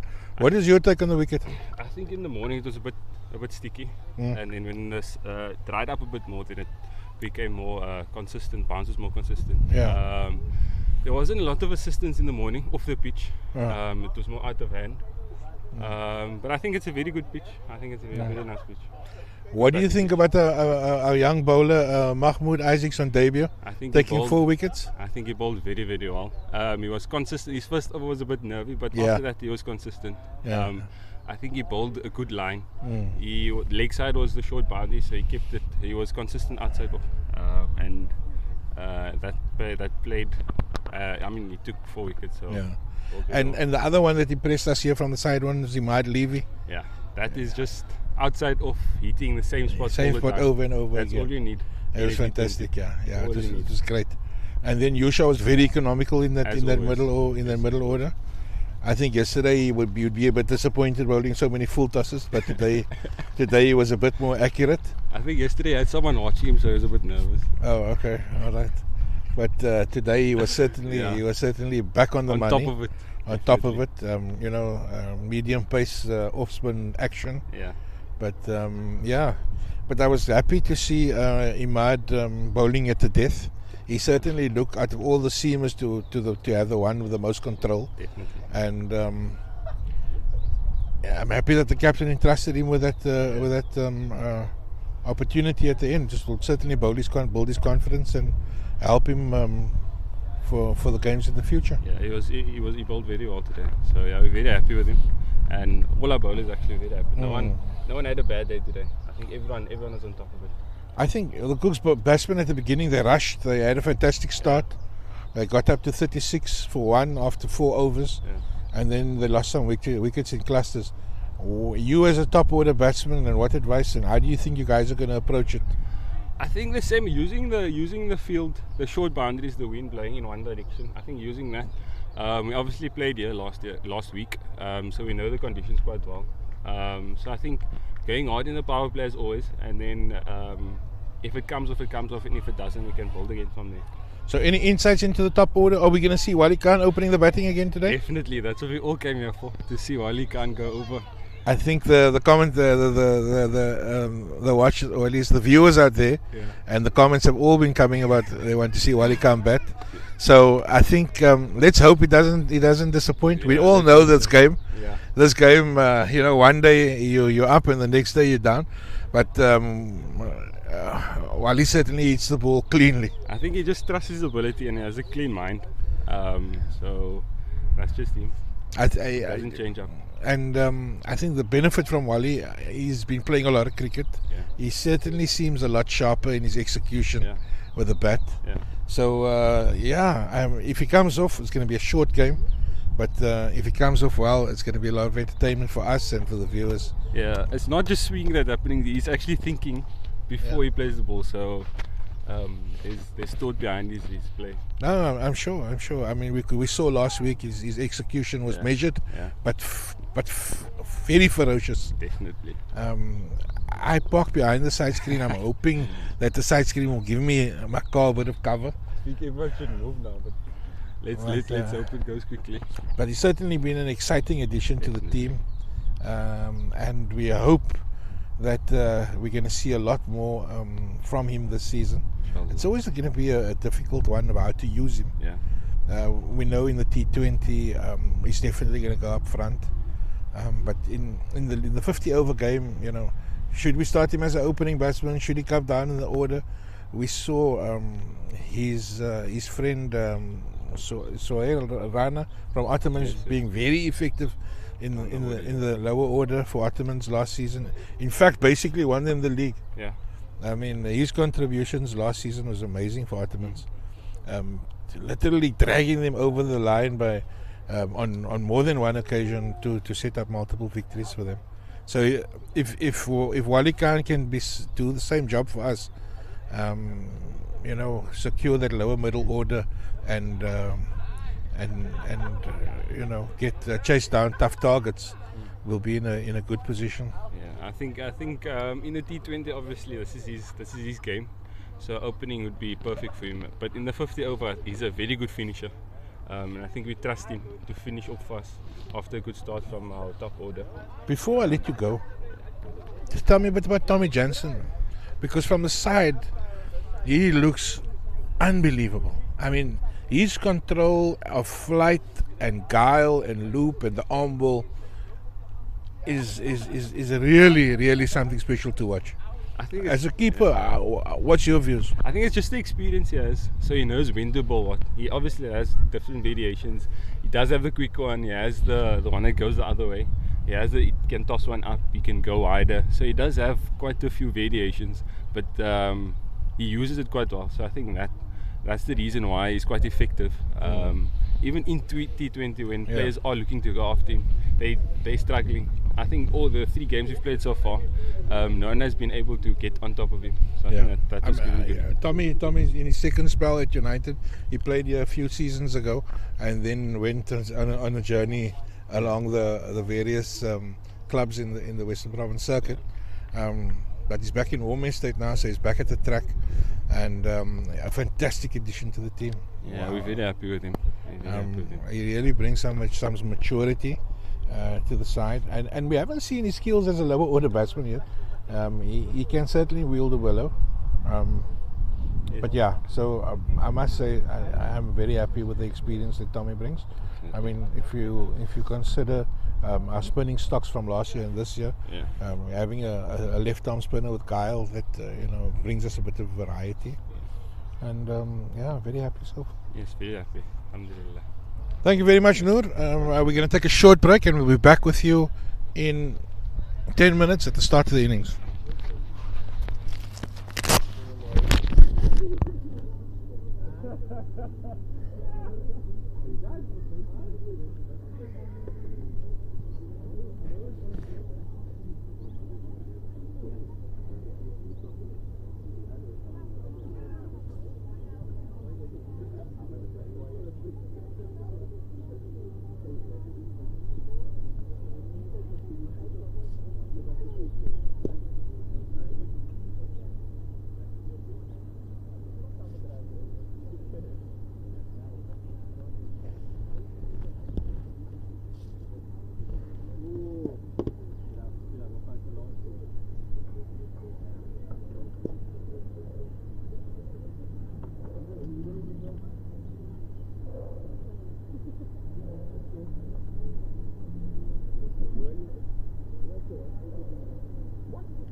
Guru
Was that with the guys? Soita yesterday, Ollenbach. It was sort of a breaking play. Which one? Ollenbach. What's the party? Umpires didn't want him to wear Soita. Open is a ball and thingy now. Oh, That's what they were saying. So they gave Wally a fucky thingy. Oh. So the Tiger Bill guys gave him a piece of sticky tape to cover it. Apparently the umpire issue with it. Oh, yeah.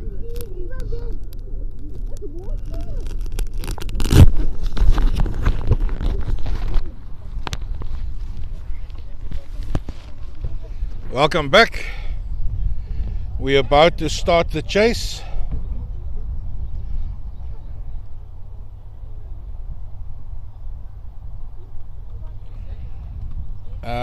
Just checking the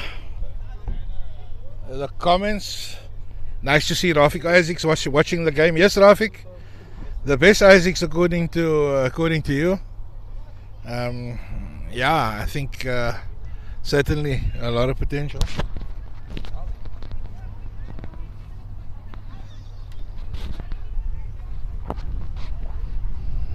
And 101 is the chase. Sorry, 103 is the chase. Gugulethu scored 102 for 8. Just to summarize quickly the scorers. Mbolelo Nkomo 28, Kola Sitwai with 20, Owen Makula 17, and for United Mahmoud Isaacs 4 for 30, Tommy Johnson 2 for 20, Imad Levy 1 for 16, and that was all set up with the economical figures of 10 for 4 overs for 10 runs by Yusha, and Wali Khan 2 overs for 9 runs.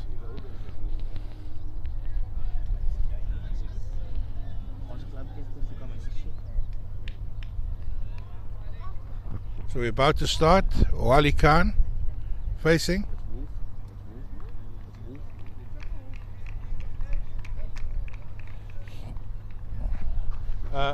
Scorers, the bowler.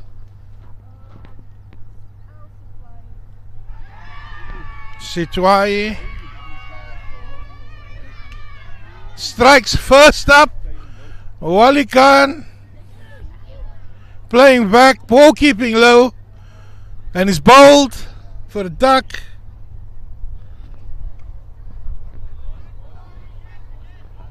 And as we predicted, the fickle game of cricket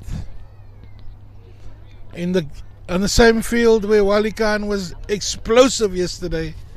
Last week, he plays back to the spinner and the ball creeps and is beaten.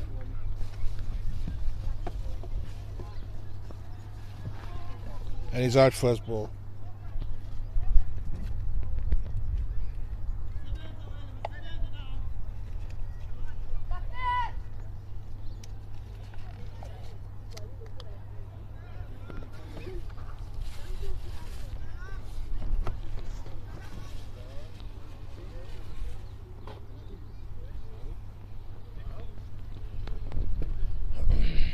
So,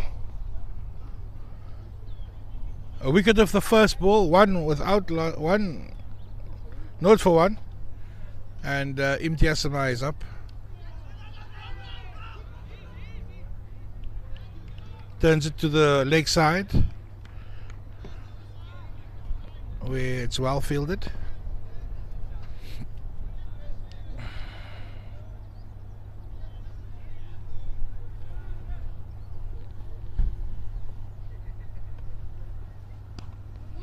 Short and wide, and he cuts it into the covers where the fielder does the job.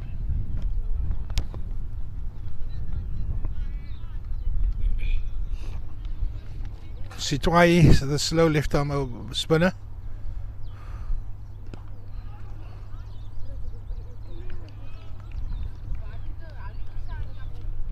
So far right on the money. 3 dot balls.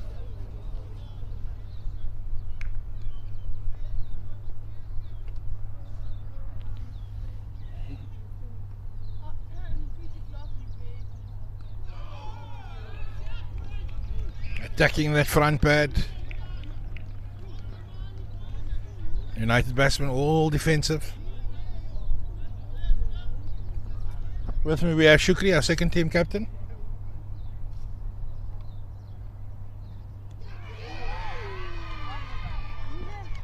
Big appeal behind, turned down by the umpire.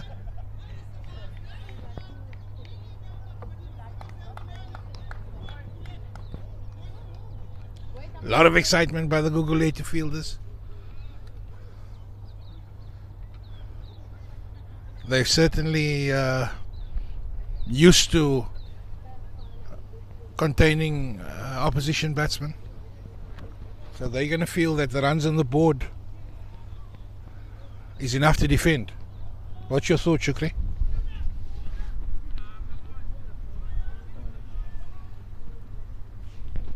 Yeah, I think this is everyone knows it's a small field and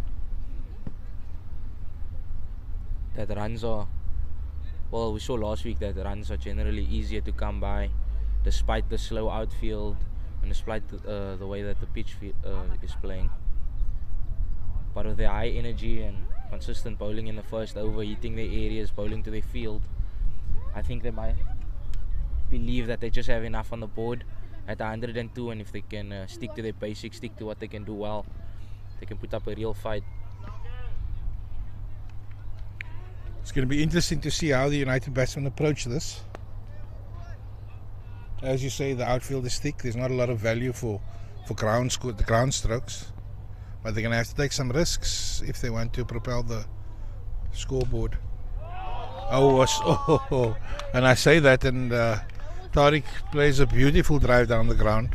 But he's got protection on the long on boundary, who comes around to stop or almost certain 4. And it's the first runs on the board. Yeah, it was a loosener, it seems, a full toss. And Tariq not looking to do anything too ambitious. Just rotate the strike and get off the mark.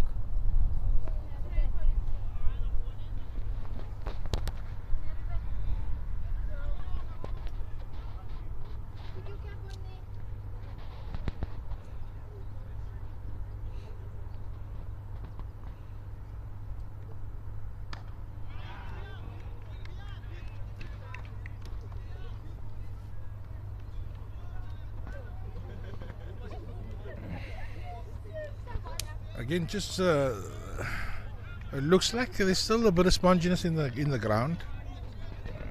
Imtiaz wouldn't have been happy not executing on that short and wide one.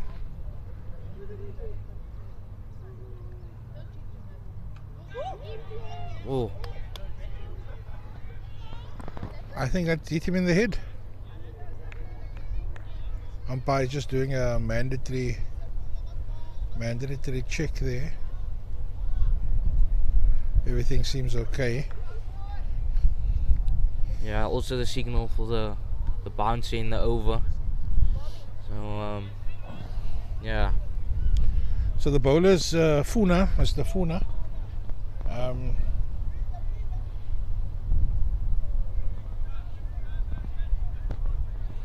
He's built up a bit of a pace. Looks like he bowls a heavy ball into the wicket. Nice big strong lad.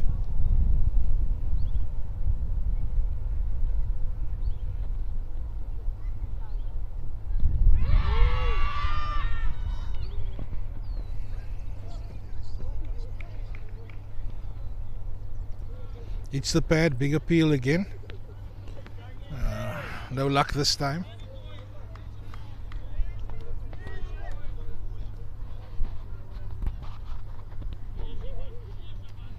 Yeah, that one looked like with the angle, probably pitching outside the line.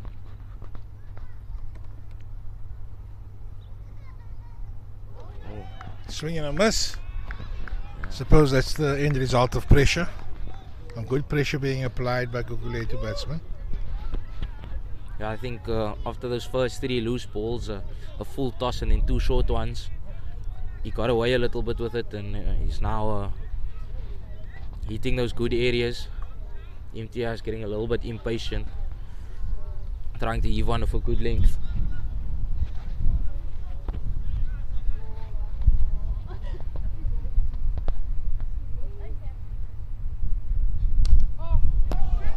Straight down the ground. Oh!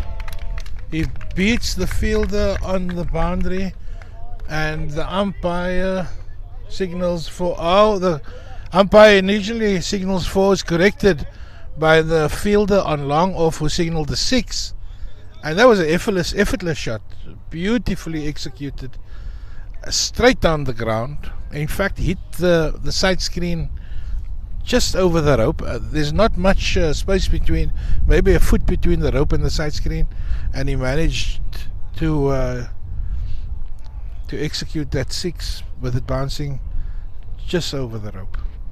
Yeah, the fielder was in the game for a long time there, but he just got it straight enough to keep it out of reach from the long on coming around. The bowler certainly thought that he was in with a chance, but he moved a bit slowly to the right, and perhaps a more agile fielder would have taken a comfortable catch down there. But Imtiaz will be happy with that 6, getting off the mark, releasing some of that pressure that built up over the first 2 overs.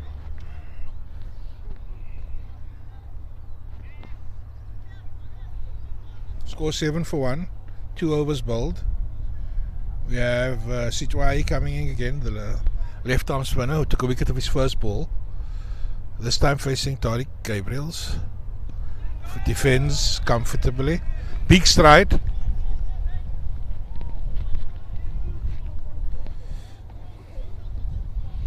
Tariq was given out LBW yesterday, so he's going to be wary of being caught on the front foot again. Oh, a little bit of movement and no second run. Tariq just slipping at the non-striker there. Seemed like a very passive shot there, and it just maybe rise a little bit on him, beats the first slip. Wasn't looking to score really, but they'll take the one as they come.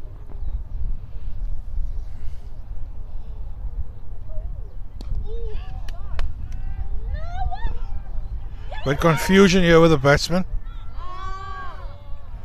Tariq a bit ball watching there.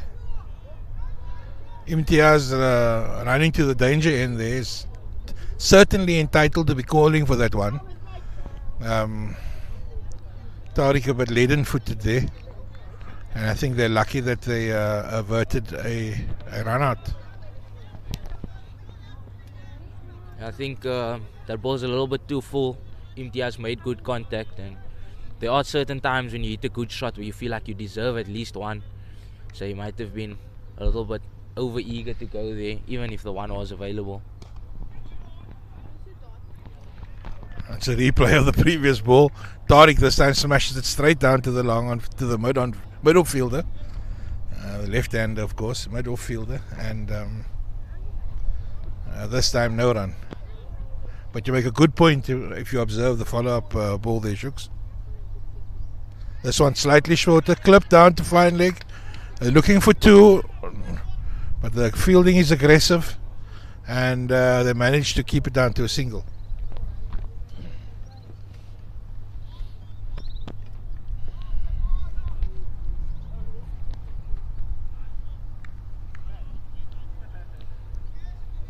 I think as much as we speak about the power play in these types of games, the T20, where it's the time that you try to go, where you have the fielders up, United are happy enough to allow the bowlers to bowl good balls. Risk-free cricket right now. They know that if they can get a good start, they'll be able to comfortably chase down the runs. But the currency here is wickets in hand, and they're going to have to bat well to keep those wickets in hand and keep the scoreboard ticking over. As we speak, the score is 10 for 1 after 3 overs.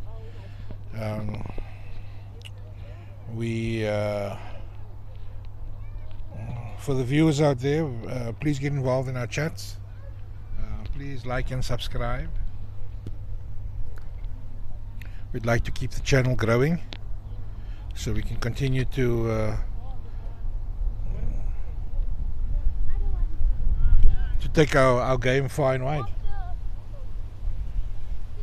Tariq Gabriel's now facing. It's wide down the leg side. Good job by the keeper.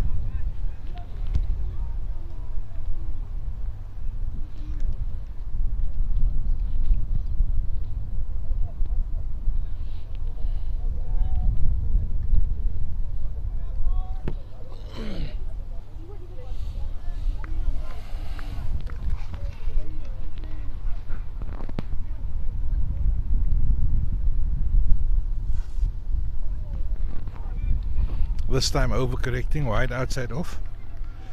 So the sun is starting to beat down very nicely here in Edgemead, but the wind is still coming, although it seems to have changed direction slightly, with the wind a bit more across the field now, whereas this morning it seems to be blowing in our faces.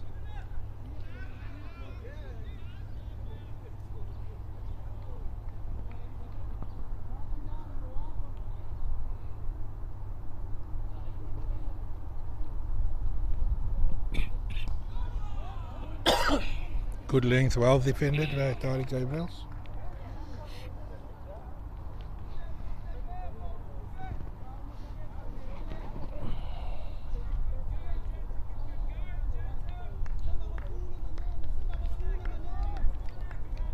Lots of chatter in the field.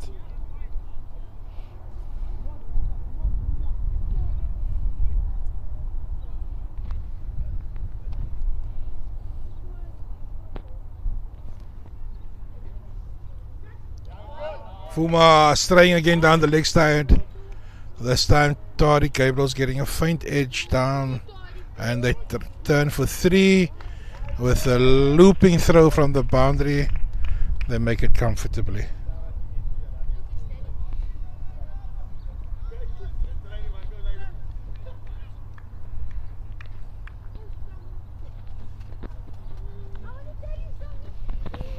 So very low risk cricket by United so far. Happy just to take the opportunities, defend the good balls. And it's 15 for 1. Oh, beautiful straight drive again. Cover on the long on boundary with the covering for 2. And Tariq Gabriel's making it comfortably. The throw was a bit better. He may have been in a bit of trouble, but it was quite comfortable for the batsman in the end. It's tough for the bowler bowling that two wides up front. Because now after 3 balls he's already conceded 7 runs in the over, and United not having to take too much risks to getting to that target.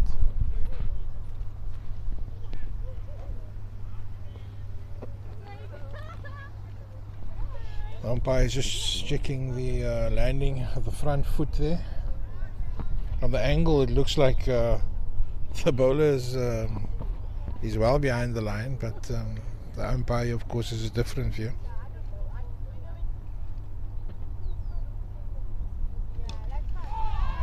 Freeing his arms, and it's a 1 bounce for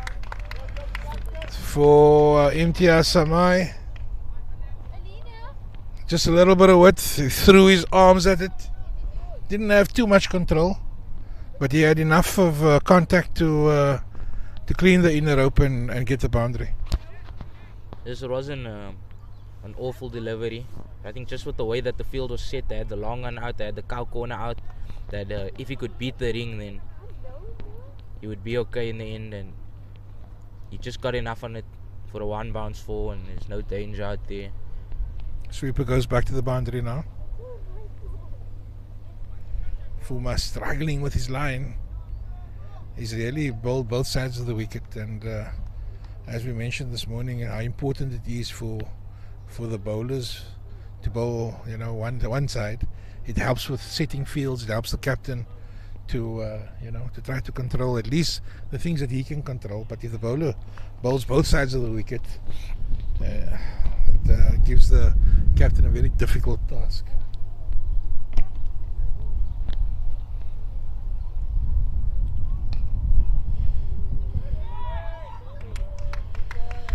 Well played, well run.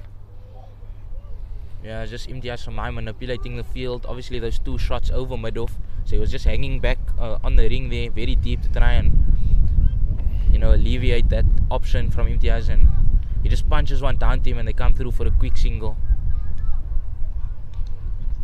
It's obviously an issue that arises in a field of this size, where if you're all the way on the ring, you're probably only 10 to 15 meters off the boundary. So you can fall into that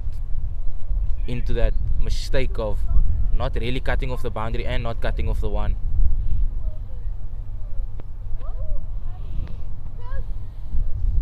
$23 for 1. Sitwai, 2 overs, 1 for 3 so far. 4 overs bowled. He'll continue from the power station end. Acacia Park. Oh no, we've got to change. The change looks like Mbulelo Nkomo, the veteran, coming on from the power station end. Yes, you won't be happy with the execution there. Short down the leg side, and Imtiaz has the composure to execute and smash it for 4. Yeah, I think that just shows the mindset of United here at the moment. Short and into the body. I think most cricketers will try and smash that one 10 rows back, but he's happy enough to roll the wrist into the gap and take the 4.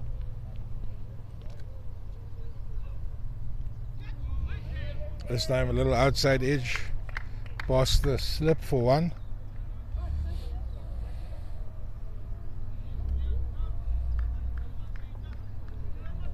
He seemed to have a bit of control there. I think, to be fair on the batsman, I think he just played that with soft hands and allowed the ball just to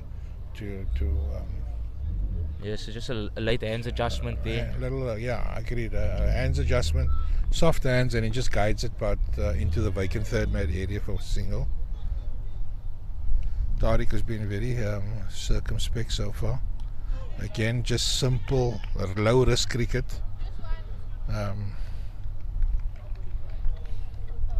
Happy to work the ball, pick up 1, and really just wait for the opportunity to score.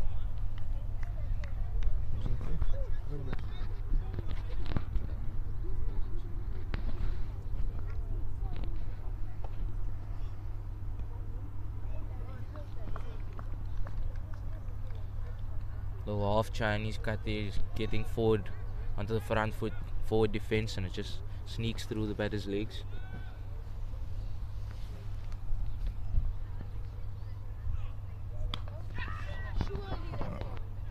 Oh, what's happening there? Oh, it's put down. He had a lot of time to try to get under it. There is a bit of a wind around, and it looked like that ball was circling in the air. But he got into a good position eventually, got some hands on it. Unfortunately, was put down. I think Imtiaz was just misjudging that one, and then he gets his timing all wrong. I think on this field, from last week, we'll know you don't have to time it all that well, but that one was nowhere near where you would have wanted it to be, execution-wise. And that really should have been a chance that Gugulethu had taken here early on in the power play. You would have been much more advised to try to hit that one down with the wind. You may have been a bit more successful. We also have Northern's Gugulethu coming the year early, watching a bit of the game. They're playing next. Perhaps we can get one of their players to come have a chat with us. We have a bowling change. Funa has completed his spell. The score is 30 for 1 after 5.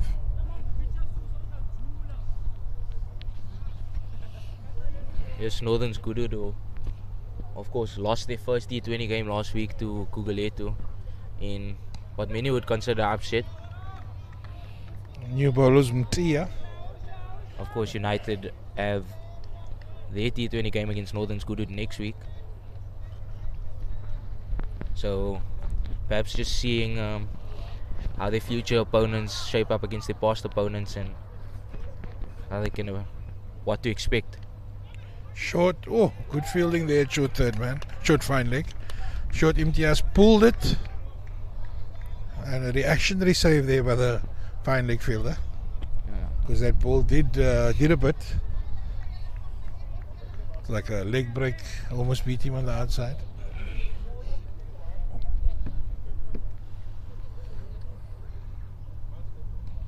A little slower ball, well working to the offside, and the cross for 1.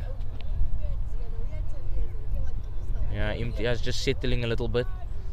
The drop catch and the missed pull tends to get in his head sometimes, but happy to we got ride the Northern slow ball. Gurus here. Welcome, gents. How are you? Come have a chat with us. Come, guys. How are you? Good and you? Good. What's your name? Excellent. How are you? Good. Have a seat. Good morning. Morning. Captain. What captain? What's your name again? My name is Marcel Rautenbach. Marcel Rautenbach. Yes. How's it been going? Good and you? Lekker. Happy to be playing cricket again? Very much. Who are you guys playing this afternoon? We are playing Primrose. Oh, Northern's okay. Gugulethu versus Primrose, yeah. You played against him yesterday also, eh? Played yesterday against them, that's correct. What happened there yesterday? It was not a good start for our 50 over campaign, but good start for Primrose. good start for Primrose, that's correct. But it's okay, it happens. Yeah, it Luckily it's a long season, so it's a lot long season ahead. So. You know, we watch the game on Web Sports like you do, every game, every cricket, and we try to draw some conclusions. When I looked at that game, I thought, it's a wide down leg side again. Keeper misses it this time, and that's 5 runs to the score. Maybe I'm wrong, but maybe the way I looked at it, it's, a bit of overcast conditions in the morning. Correct, overcast conditions and a bit of a sticky wicket, so the ball popping nicely. A bit, quick. Ran through the top order pretty quickly, and then it was a good partnership between myself and Reeve Seister. Yes, Reeve got 50. Reeve got 50. He batted extremely well. And battled through Robbenheimer got a royal, I think. He got a Goldie. Yeah, once. I mean, he scored a lot of runs for you last season. He did. One of so your it's top batsmen there. But once he hits form as well, things will look better for us as well. So it's. But yeah, it was a tough day out. Yeah. Obviously, lost a clump of wickets up front, and then myself and Reeve battled hard together in the middle, securing, I think it was a 70-run partnership, and battling through, and then the tail also fell flat. Yeah. Yes. So yeah, I mean, as armchair observer, we know that early in October, batting first is always difficult, especially in Cape Town. Ball does a bit, pitches are a bit underprepared still, and sometimes the game can be reduced to a lottery of the toss, you know. Correct. But end of the day, both teams has to bat and bowl, so it's even though the conditions may favour the bowlers up front, if you battle through that, then you still get a good piece of a good wicket. You had a tough game against Gugulethu last week, a surprising loss. Correct, that was a last ball thriller. A last ball thriller, yeah, they won it on the last ball. It was an excellent game all round. I mean, it was low totals both as well. As a appeal, umpire turning that one down. But a fantastic line and length there, pulling the batsman out there, back foot anchored firmly this time. But you can see what Mbulela is trying to do there. So your last game thriller? Correct, against the Googs. It was a good game. As I said, it's also down leg. Other appeal there, again variable bounce. Correct. Very difficult, playing in these conditions. But I think as the season progresses, the wickets will start evening out as well, and some nice sunshine on the decks will help a lot. Yeah, United played at Tygerberg yesterday, and you know at Tygerberg, it's the opposite. Well taken. And Imtiaz is going to be very disappointed with that. It's the second time he went down the ground to Mbulela, dropped in the over before this, and now I suppose that's a regulation catch at mid-off. United played Tygerberg yesterday, and the Tygerberg batsmen were very disciplined in putting up 240, 260 in fact. Oh, that's a big score up front. Big score up front, first half of the season. And I think their bowlers were very disciplined, exploiting the conditions very well. Yeah. You know that field at Tygerberg also deteriorates in the afternoon. Correct. So Tygerberg is, they know, don't play back, and too many United batsmen got caught on the crease yesterday. 100%, but that happens up front in the season. It's the other thing I want to mention with that is like Tygerberg, for example, and Googs and these sides, they played the T10 league, which also gives them a lot of game time before the season starts, which means they're all match fit. Yeah, this is very important. This is absolutely important. That we actually mentioned that this morning. Yeah. That Tygerberg and did you say Googs also played in the? Googs also, well, they were half and half, or most of their players played in the T10. Correct. So match fit, and it was clear to see yesterday. You know, the fitness levels, the execution, fielding as a unit. Okay. The guys are a bit static here. Certainly the United boys were a bit static yesterday in the field. A couple of drop catches. Correct. It's after a long off season, getting back into a 50 over game. It's hard. And also the rain. We didn't. It wasn't really conducive to a lot of to the warm ups. You know. No, correct. The new batsman is Noor Gabriel. He scores 36 for 2, 6.3 overs.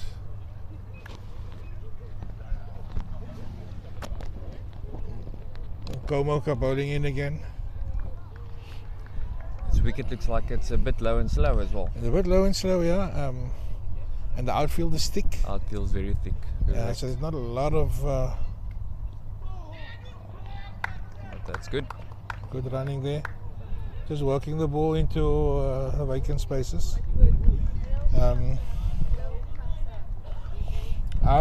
Was in the off season, were there a lot of movements at your club? Any guys move or any new signings?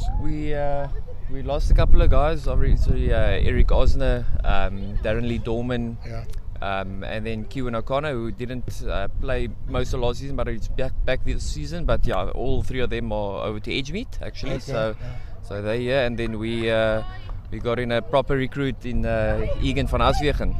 From Strandfontein. He moved over to us this season, so it's a very good addition to our batting lineup. Strandfontein took a beating in the off season. Correct. I think 5 players went to Cape Town. Correct. 1 came to you guys. Correct, and it's vital players they lost there in Chippy and all half of the top order. Half of the top order, all at Cape Town. Cape Town gave 7 debuts last weekend. Goodness.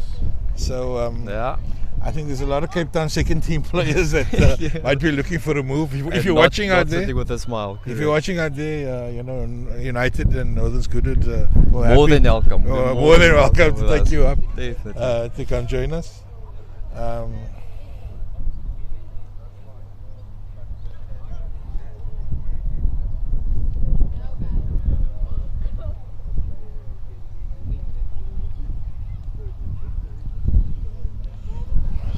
For 2, score remains.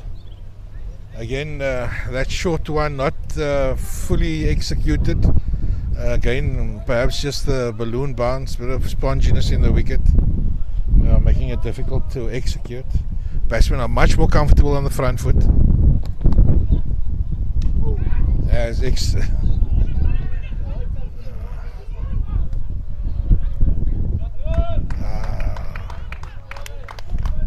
You're doing very well there, turning that 1 into 2. It helps when you're running to the danger end. 40 for 2.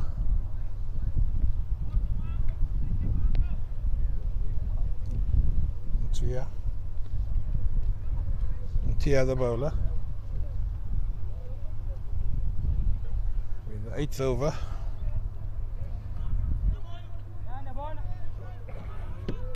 And so far so good. All they need is a good partnership building, Yeah. Just one good 40, 50 run partnership, pull it through. But this T20 cricket has brought a new dimension to the game. High scoring rates. But both teams always in it with opportunity. Correct. Even if you have a partnership taking a deep 30 to get, the run rate maybe 7 over. It's not a fait accompli, Yeah, no, correct, and that's actually we saw it last week. It's one batsman or one bowler can change the whole dynamic of the game. Yes, absolutely. It's literally, it doesn't take one big partnership. It's one batsman, one player. Yeah. So if you got one guy firing, I mean, the whole team can bat around that, and you're looking at a competitive total.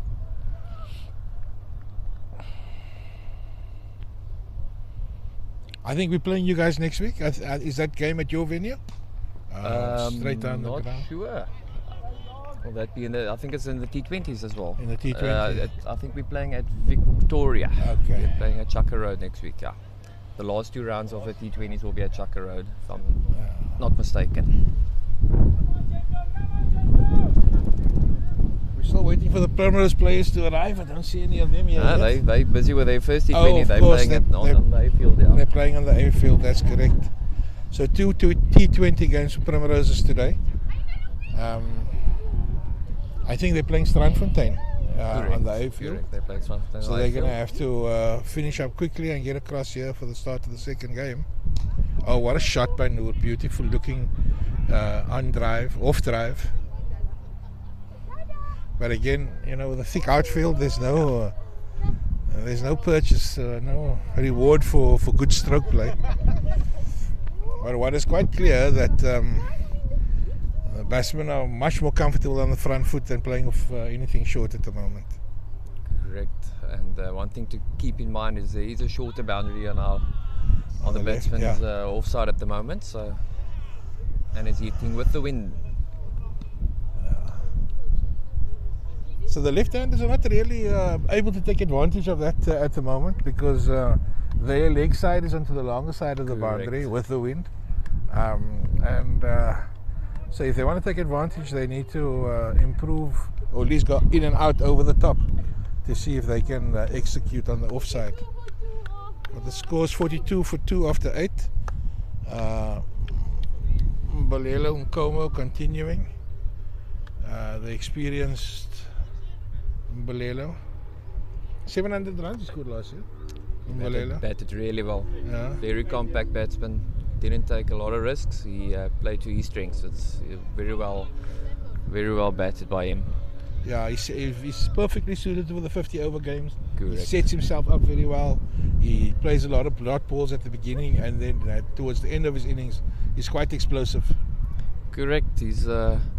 And he sets his innings up perfectly. I mean, he doesn't take any chances up front. Yeah. He gets his eye in, and then once he's settled, and then he gets going. He gets going, yeah.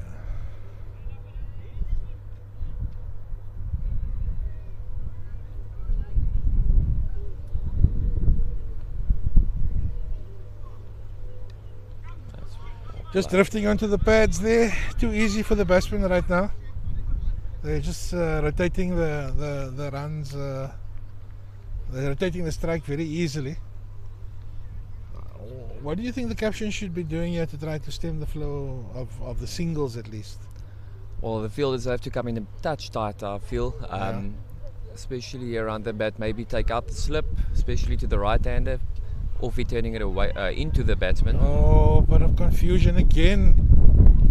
There's certainly a lack of communication here between the batsmen. It's the second time that Tariq has been caught on his haunches there.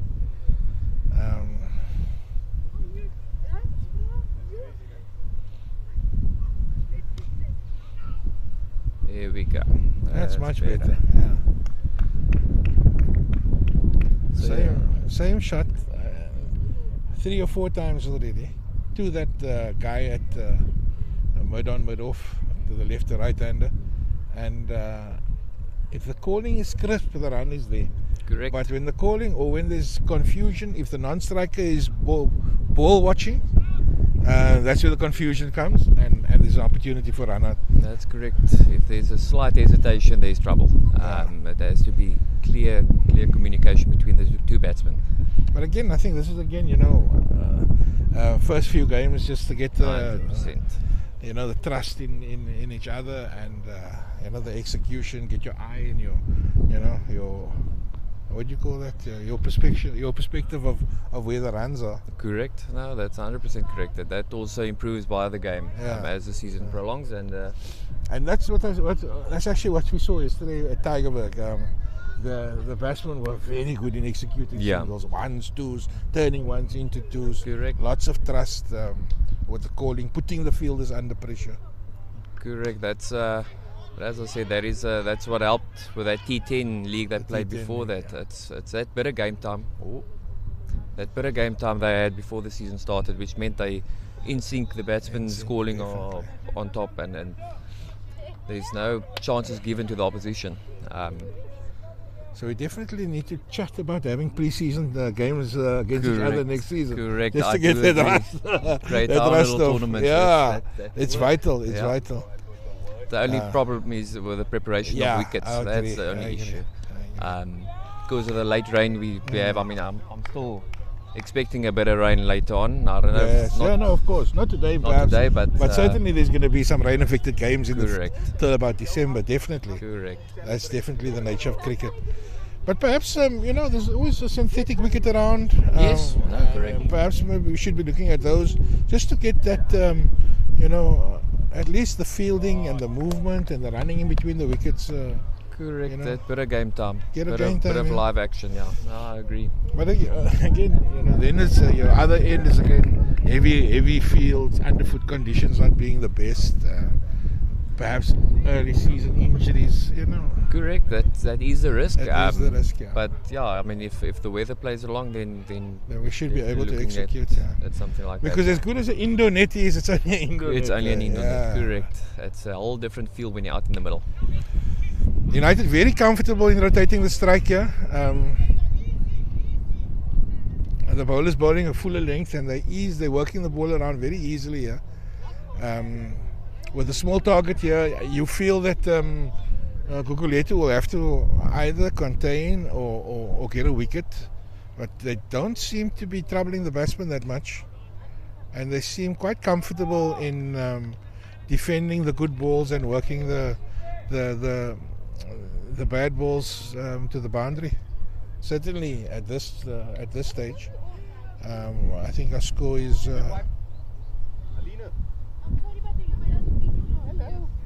It's another wide down the leg side. Can we get a score update there, scorer?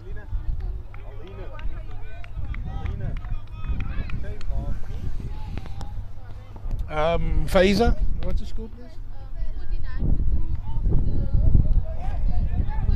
49 for 2, 10th over.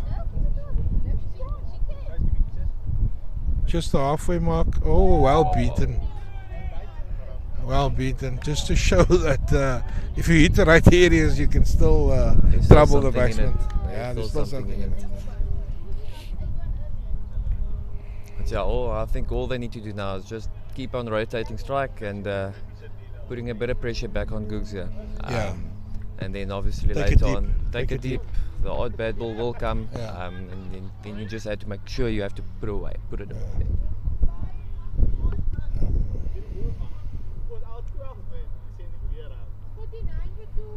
Yeah, early start also early in the league. You just want to get there. You're not worried about bonus points or anything like that. Correct. A W is a W at the end of the day. At the end of the day, you're looking for the W. That's the one thing you make sure of first before looking ahead at the bonus points, net run rate, etc. So sometimes the guys get caught up with all the stats and correct. all the other opportunities. But if you haven't won a game yet, your first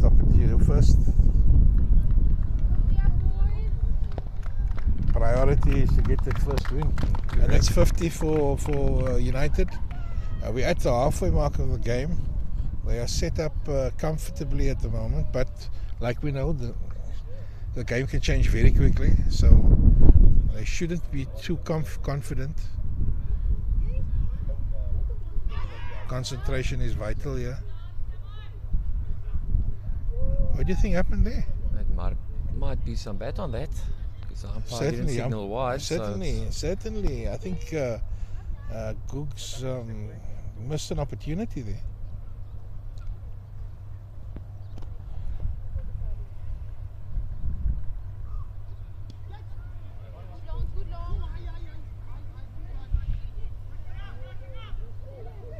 And it's opportunities like those that can change a game. And that's one miss there, so let's see United can pounce on that now. I mean, like all cricketing teams, they focus a lot on trying to improve their fielding, and once you are cohesive as a fielding unit, you're taking your opportunities, then everything else flows. Correct.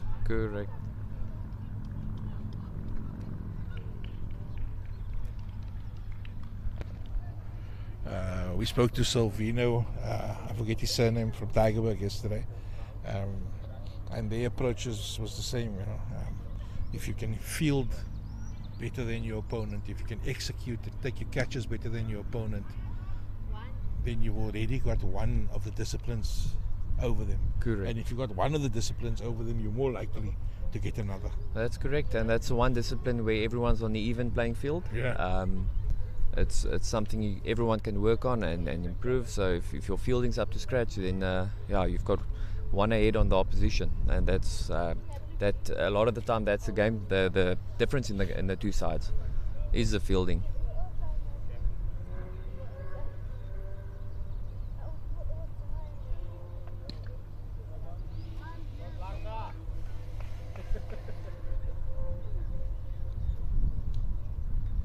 Just gentle rotation of the strike. Again, low risk cricket.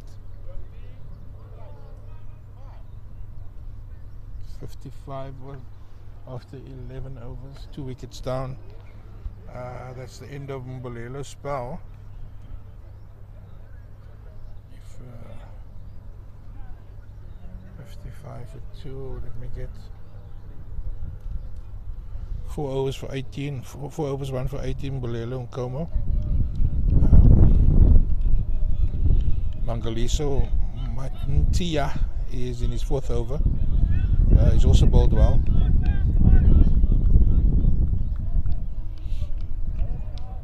Limiting the United batsman.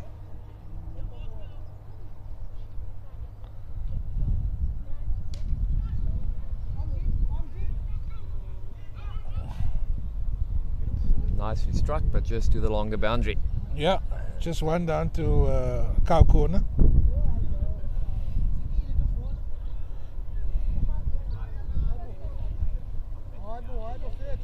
Tariq Gabriel, 16 of 28 balls, striking at 57. He's been measured.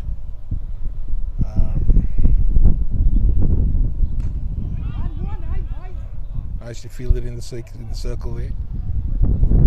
All batsmen value time in the crease. At the crease, you need to. The only way you build for the future is by taking your time. Just build. And the longer you bat, the easier it becomes, and the more confidence you have, even for the next game. That one's down the leg side. It's a big appeal, perhaps for LBW, but I don't think. I think that should be 4 buys, 4 leg buys. That's correct. Buys, 4 leg buys. Yes. I think it just trickled. Just came to stop on the boundary rope there. But that's always going down leg side. Welcome addition to the score, 60 for 2. Lovely drive again. Just trickles down to mid off. Keep getting my ons and offs confused with the left and right handers. Just for a single. See, that's good cricket now. That's your 1 boundary off the over. Yes. So now you keep rotating. And I just rotate the strike. So tell me, have you guys followed our streams before? Have you had a look at what United is trying to do with these frog box initiatives? We have not. The only games obviously we had a look at was the games against us last season. But other than that, we have not had the opportunity to have a look at it. But we certainly will and see what's going on. Because what I really like is this commentary going on. That really. It helps with frog. It helps with the watching, definitely. Frog box always it's not limited static, view, but it's static. Oh, what a shot! Excellent cricket. Beautiful for there, dissecting the fielders on the boundary. But with a limited view of frog box, I mean, it's nice to have. It's excellent. No, but you need to have at least somebody committed to giving you the bigger picture. Correct. And when you have that, we find that opportunity. The viewership is certainly better. Yeah. No, so definitely. for you Northern's Good guys, you must like and share and subscribe. We will do so. I will definitely and tell the lads to do that. And follow up. And one of the guys walked past me, yeah? No, we will definitely do that. Because as I said, I think it's the only club that has a commentary stint with the frog box, which is really exciting. It's nice, it's a lot of the older guys that come to sit and chat. I don't normally do this. Yes, Our usual commentators are not available today. No, but you're doing an excellent job. Yeah, we enjoy it. It's nice to talk about watch the game. Correct. It's easy to talk cricket, difficult to play it. That's very true. Bowling change from the top. Mbolelo Nkomo is done with his spell. And I think we got Lukola Sitwai back on. A slow left armer who took the wicket of his first ball of Wali Khan.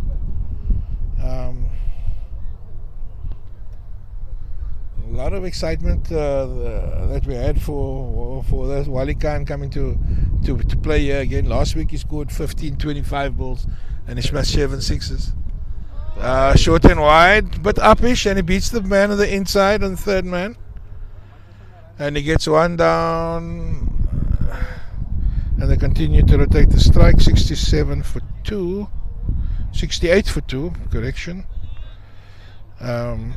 Noor Gabriel's now 16 of 17 balls, rotating the strike, nothing aggressive, just working the ones and hitting the odd boundary, and the odd boundary has been 1 boundary. Are you commenting here, my friend?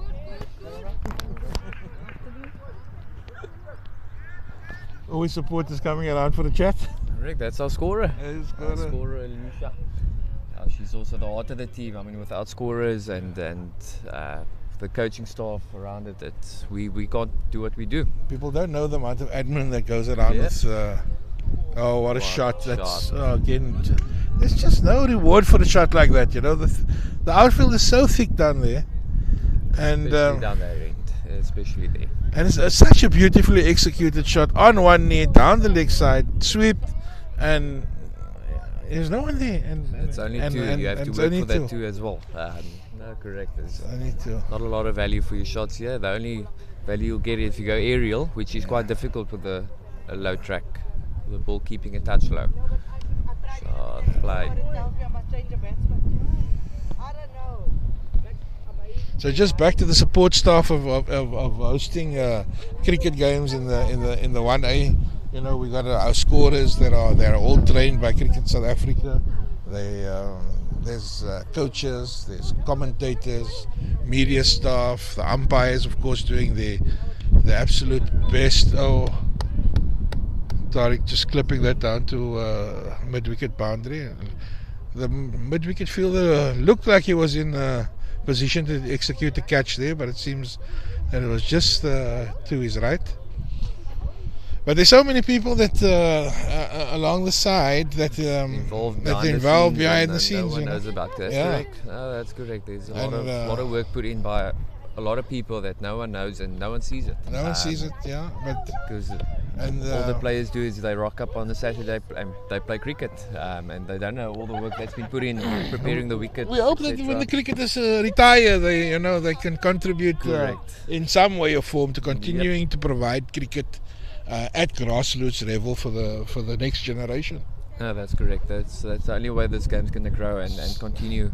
So for all you viewers out there, if you've got some time to contribute, we certainly value your input.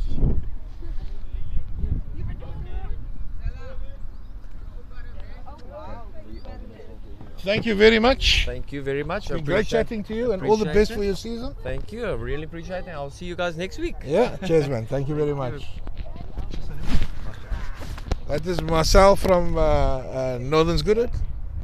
And next week we will be on the other side.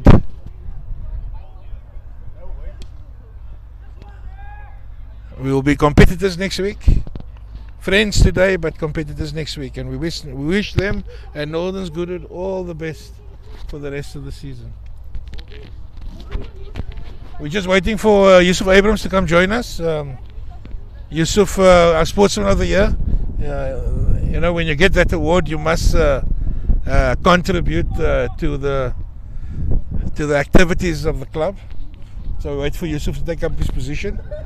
In the meantime, the score is 74 for 2. Oh, the second one.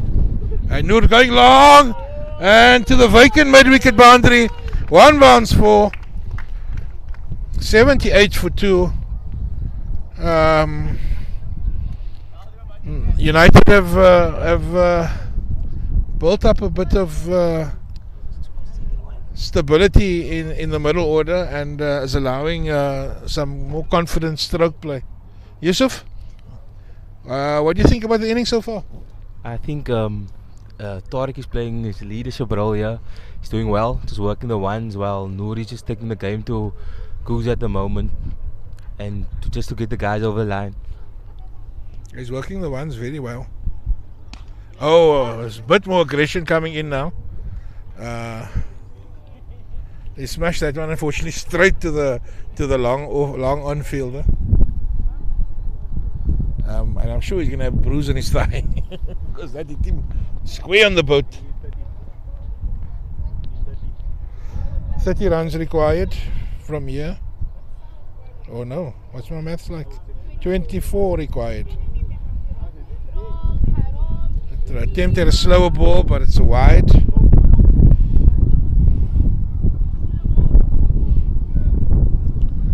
Fikhla Feza. The score is interfering here with you, Yusuf. They're trying to break your concentration. Yeah, it's 24/7 like that at United Cricket Club with these scorers. Yeah.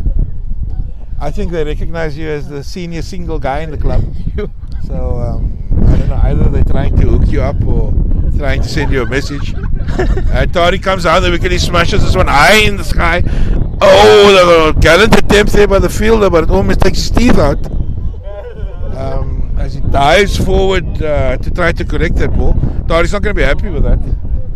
Yeah, most definitely. I think knowing Tariq, he always wants to do well and take the team over the line, and what he's done in the previous games, he feels despondent about it, and I'm sure today that's his main objective at the end of the day, to get the guys over the line.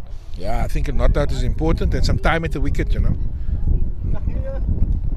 Noor is playing with a lot of freedom now. working the ball into the spaces. Again, no reward for stroke play.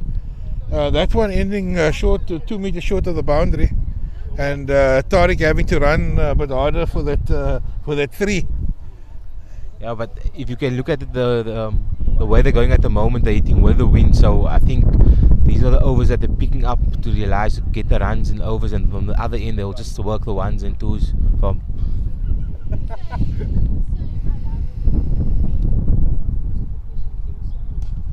That's a lovely shot. Straight down the ground for 1. Tariq hits the ball enormously hard. Yeah, most definitely. The people, you would be surprised the way Tariq hits the ball and his strong points of where he hits the ball. Yeah. He's a guy who came in last year to the club, but he knows his game at the end of the day. He's not going to do anything else different. Because if you just look at the way his ball travels across the outfield, it's almost like there's nothing wrong with the outfield. Yeah, most definitely. He hits it hard. The guy's taking a little bit of a water break. Noor and Tariq's been running quite a bit of 1s and 2s.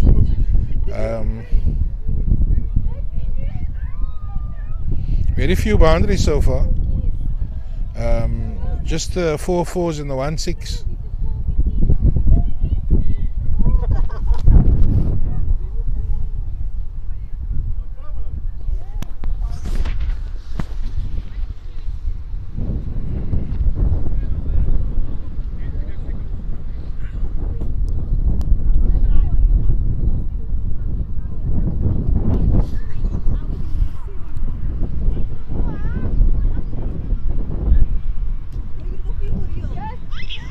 Lots of chatter here by the scorers.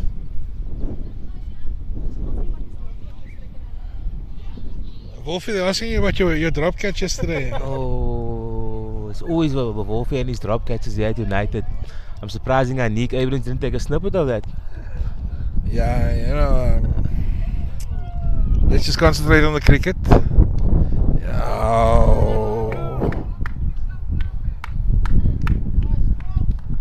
Massive shot again by Tariq. We were just a bit silent there. We just wanted to watch the trajectory of that one. Again into the wind, long side of the boundary, and it hops just short for the 4. 88 for 214 overs bowled. Tariq going again. This time. 4. But the fielder's not going to be very happy with his attempt there, and the Gugulethu players' heads are dropping. They certainly recognise the importance of trying to take that catch. I think Tariq's just realised now a bonus point is on the cards for United, so he's just going to have a go at this over now. Well, 10 runs to get, 8 balls in which to get it. So they're going to try to push on for the bonus point, but be mindful, be wary. Game's not done yet. I'd like to see at least one of them stay till the end. Tariq going again over the deep extra cover, over the mid-wicket area. This time 2. A lot of work for the fielder out on the mid-wicket boundary. That's 10 of the last 3 balls. Certainly up the ante, taking the opportunities.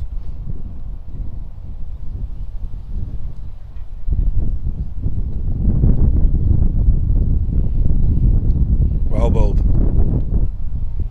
Just keeping him honest. Good line again there.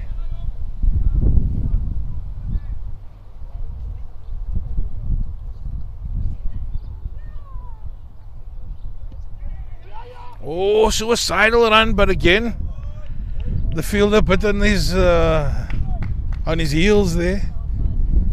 But at least Noor responded very quickly to that. Yeah, and Noor is a guy who's quick between the wickets. You won't say that he's so quick.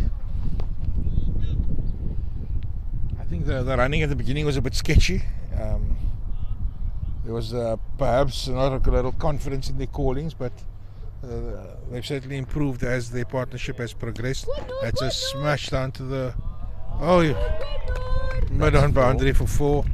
He's middled that. The score is now 100 for 2. 3 runs required, 6 balls to get the bonus point.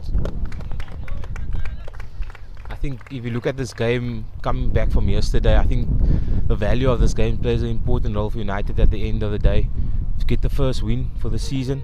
Bit of confidence going, guys stepping up and knowing their role within the team. If I look at Tariq, knowing his role, if he bats through the other guys, bats around him, we will always get those scores at the end of the day with other guys chipping in. We joined here by Ismail Galant, our former player. Salam Ish, come have a chat. Come have a chat to us. You're still a son of United, even though the badge might be slightly different. Oh, we got our other son here, Mr. Akil Burns. Are you? Alhamdulillah, alhamdulillah. Great to have the money here. A good win for Primroses this morning. Yeah, alhamdulillah. Very good win. Great win. Yeah, I think bonus point secured. That's two bonus point wins for your new club, Ismail. Yeah. Right. Tariq here trying to force the victory. 3 runs required.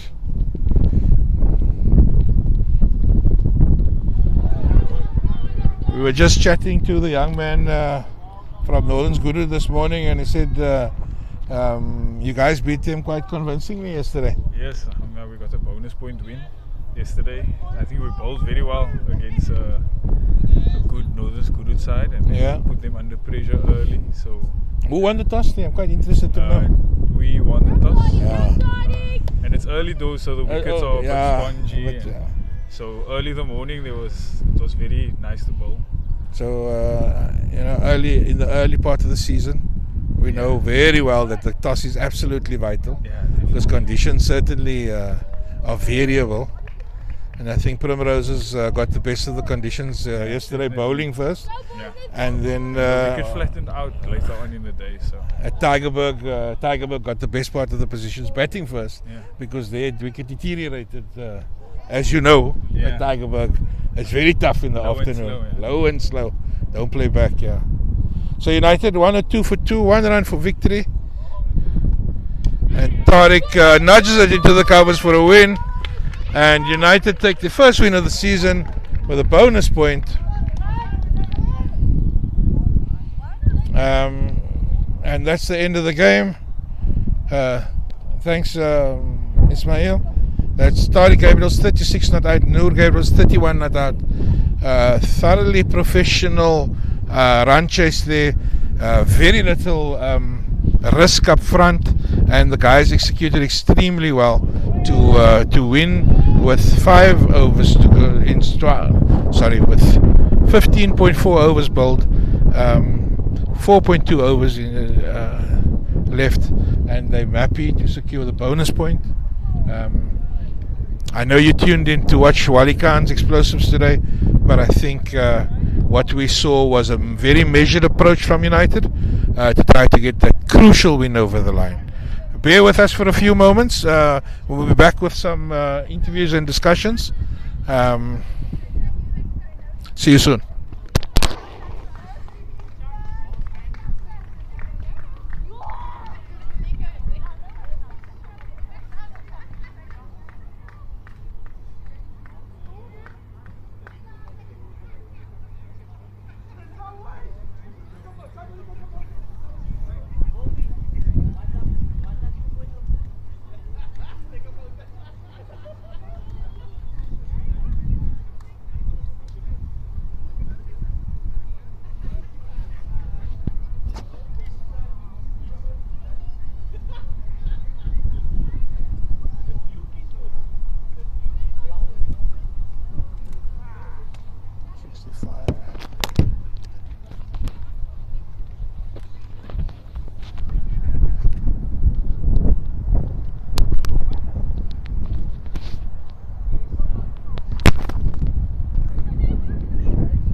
We are live here. Where's Nico?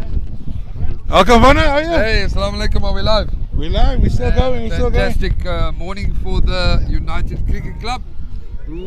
I don't know the scores, but I saw there was a batter who was hitting the ball to all sides. What happened, Mr. Chair? So Puna, yeah. From commentator to player in a few months? In an instant.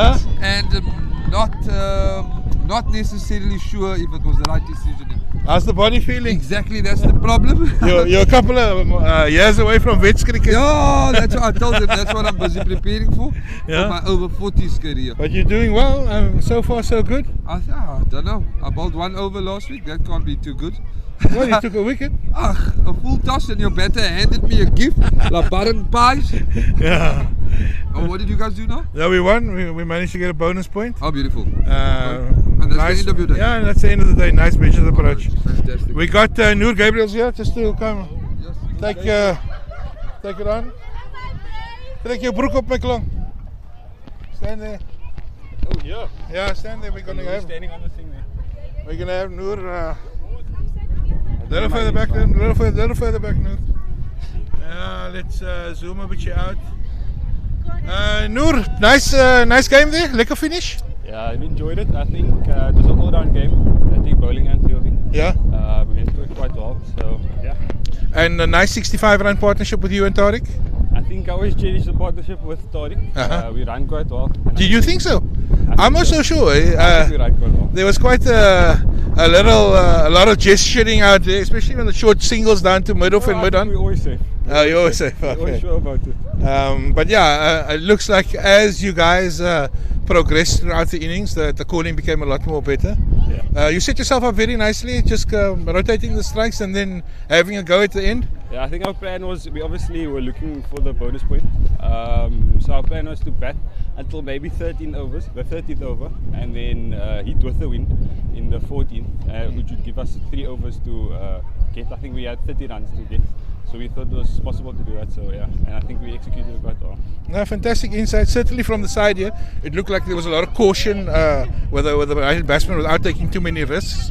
But we certainly saw that acceleration towards from the 14th over to try to take us over the line.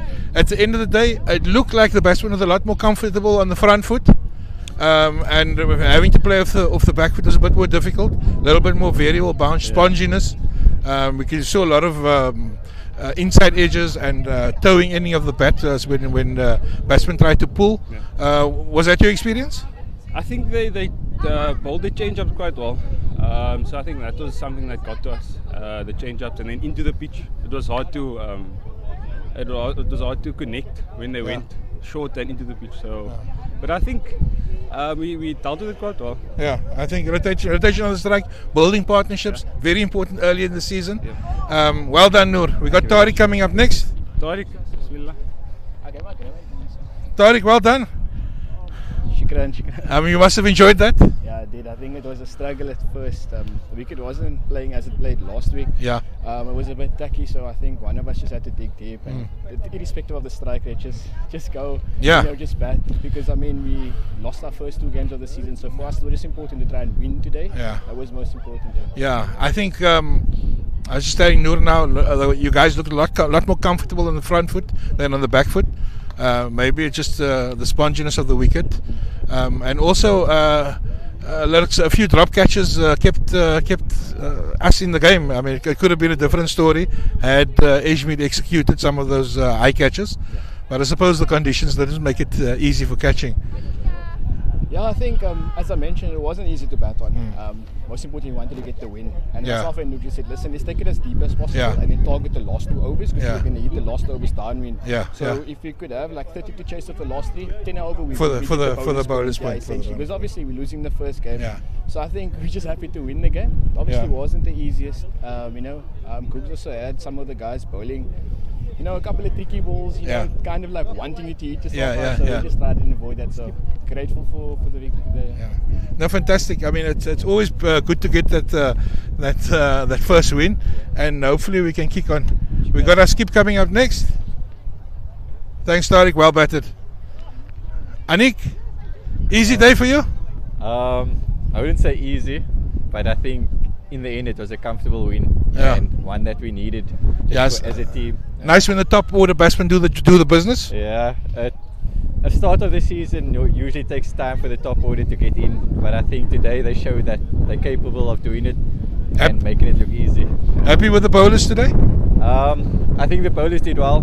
Didn't get off to the best start. I think the first few overs they got quite a few boundaries, but from over 6 onwards I think we controlled the game and restricted them to a score that we set out before to say. Talk to me about Mahmoud Isaacs and Imad Levy. I think it was great performances from them, but played 2 different roles. Mahmoud opening the bowling with a new ball, got an early wicket, was tough into the wind, and then Imad at the back end I think did his job superbly well, kept it tight, didn't let them get away with it, so happy with that. Excellent. I'm very happy for Imad. He bowled with good control one side of the wicket and limited the attacking Googs batsman. But well done on the win, well done on the bonus point. And good luck for next week. Thank you. Glad. We're trying to get our coach, but that's the end of the proceedings today. Thank you all for tuning in, and we'll see you next week.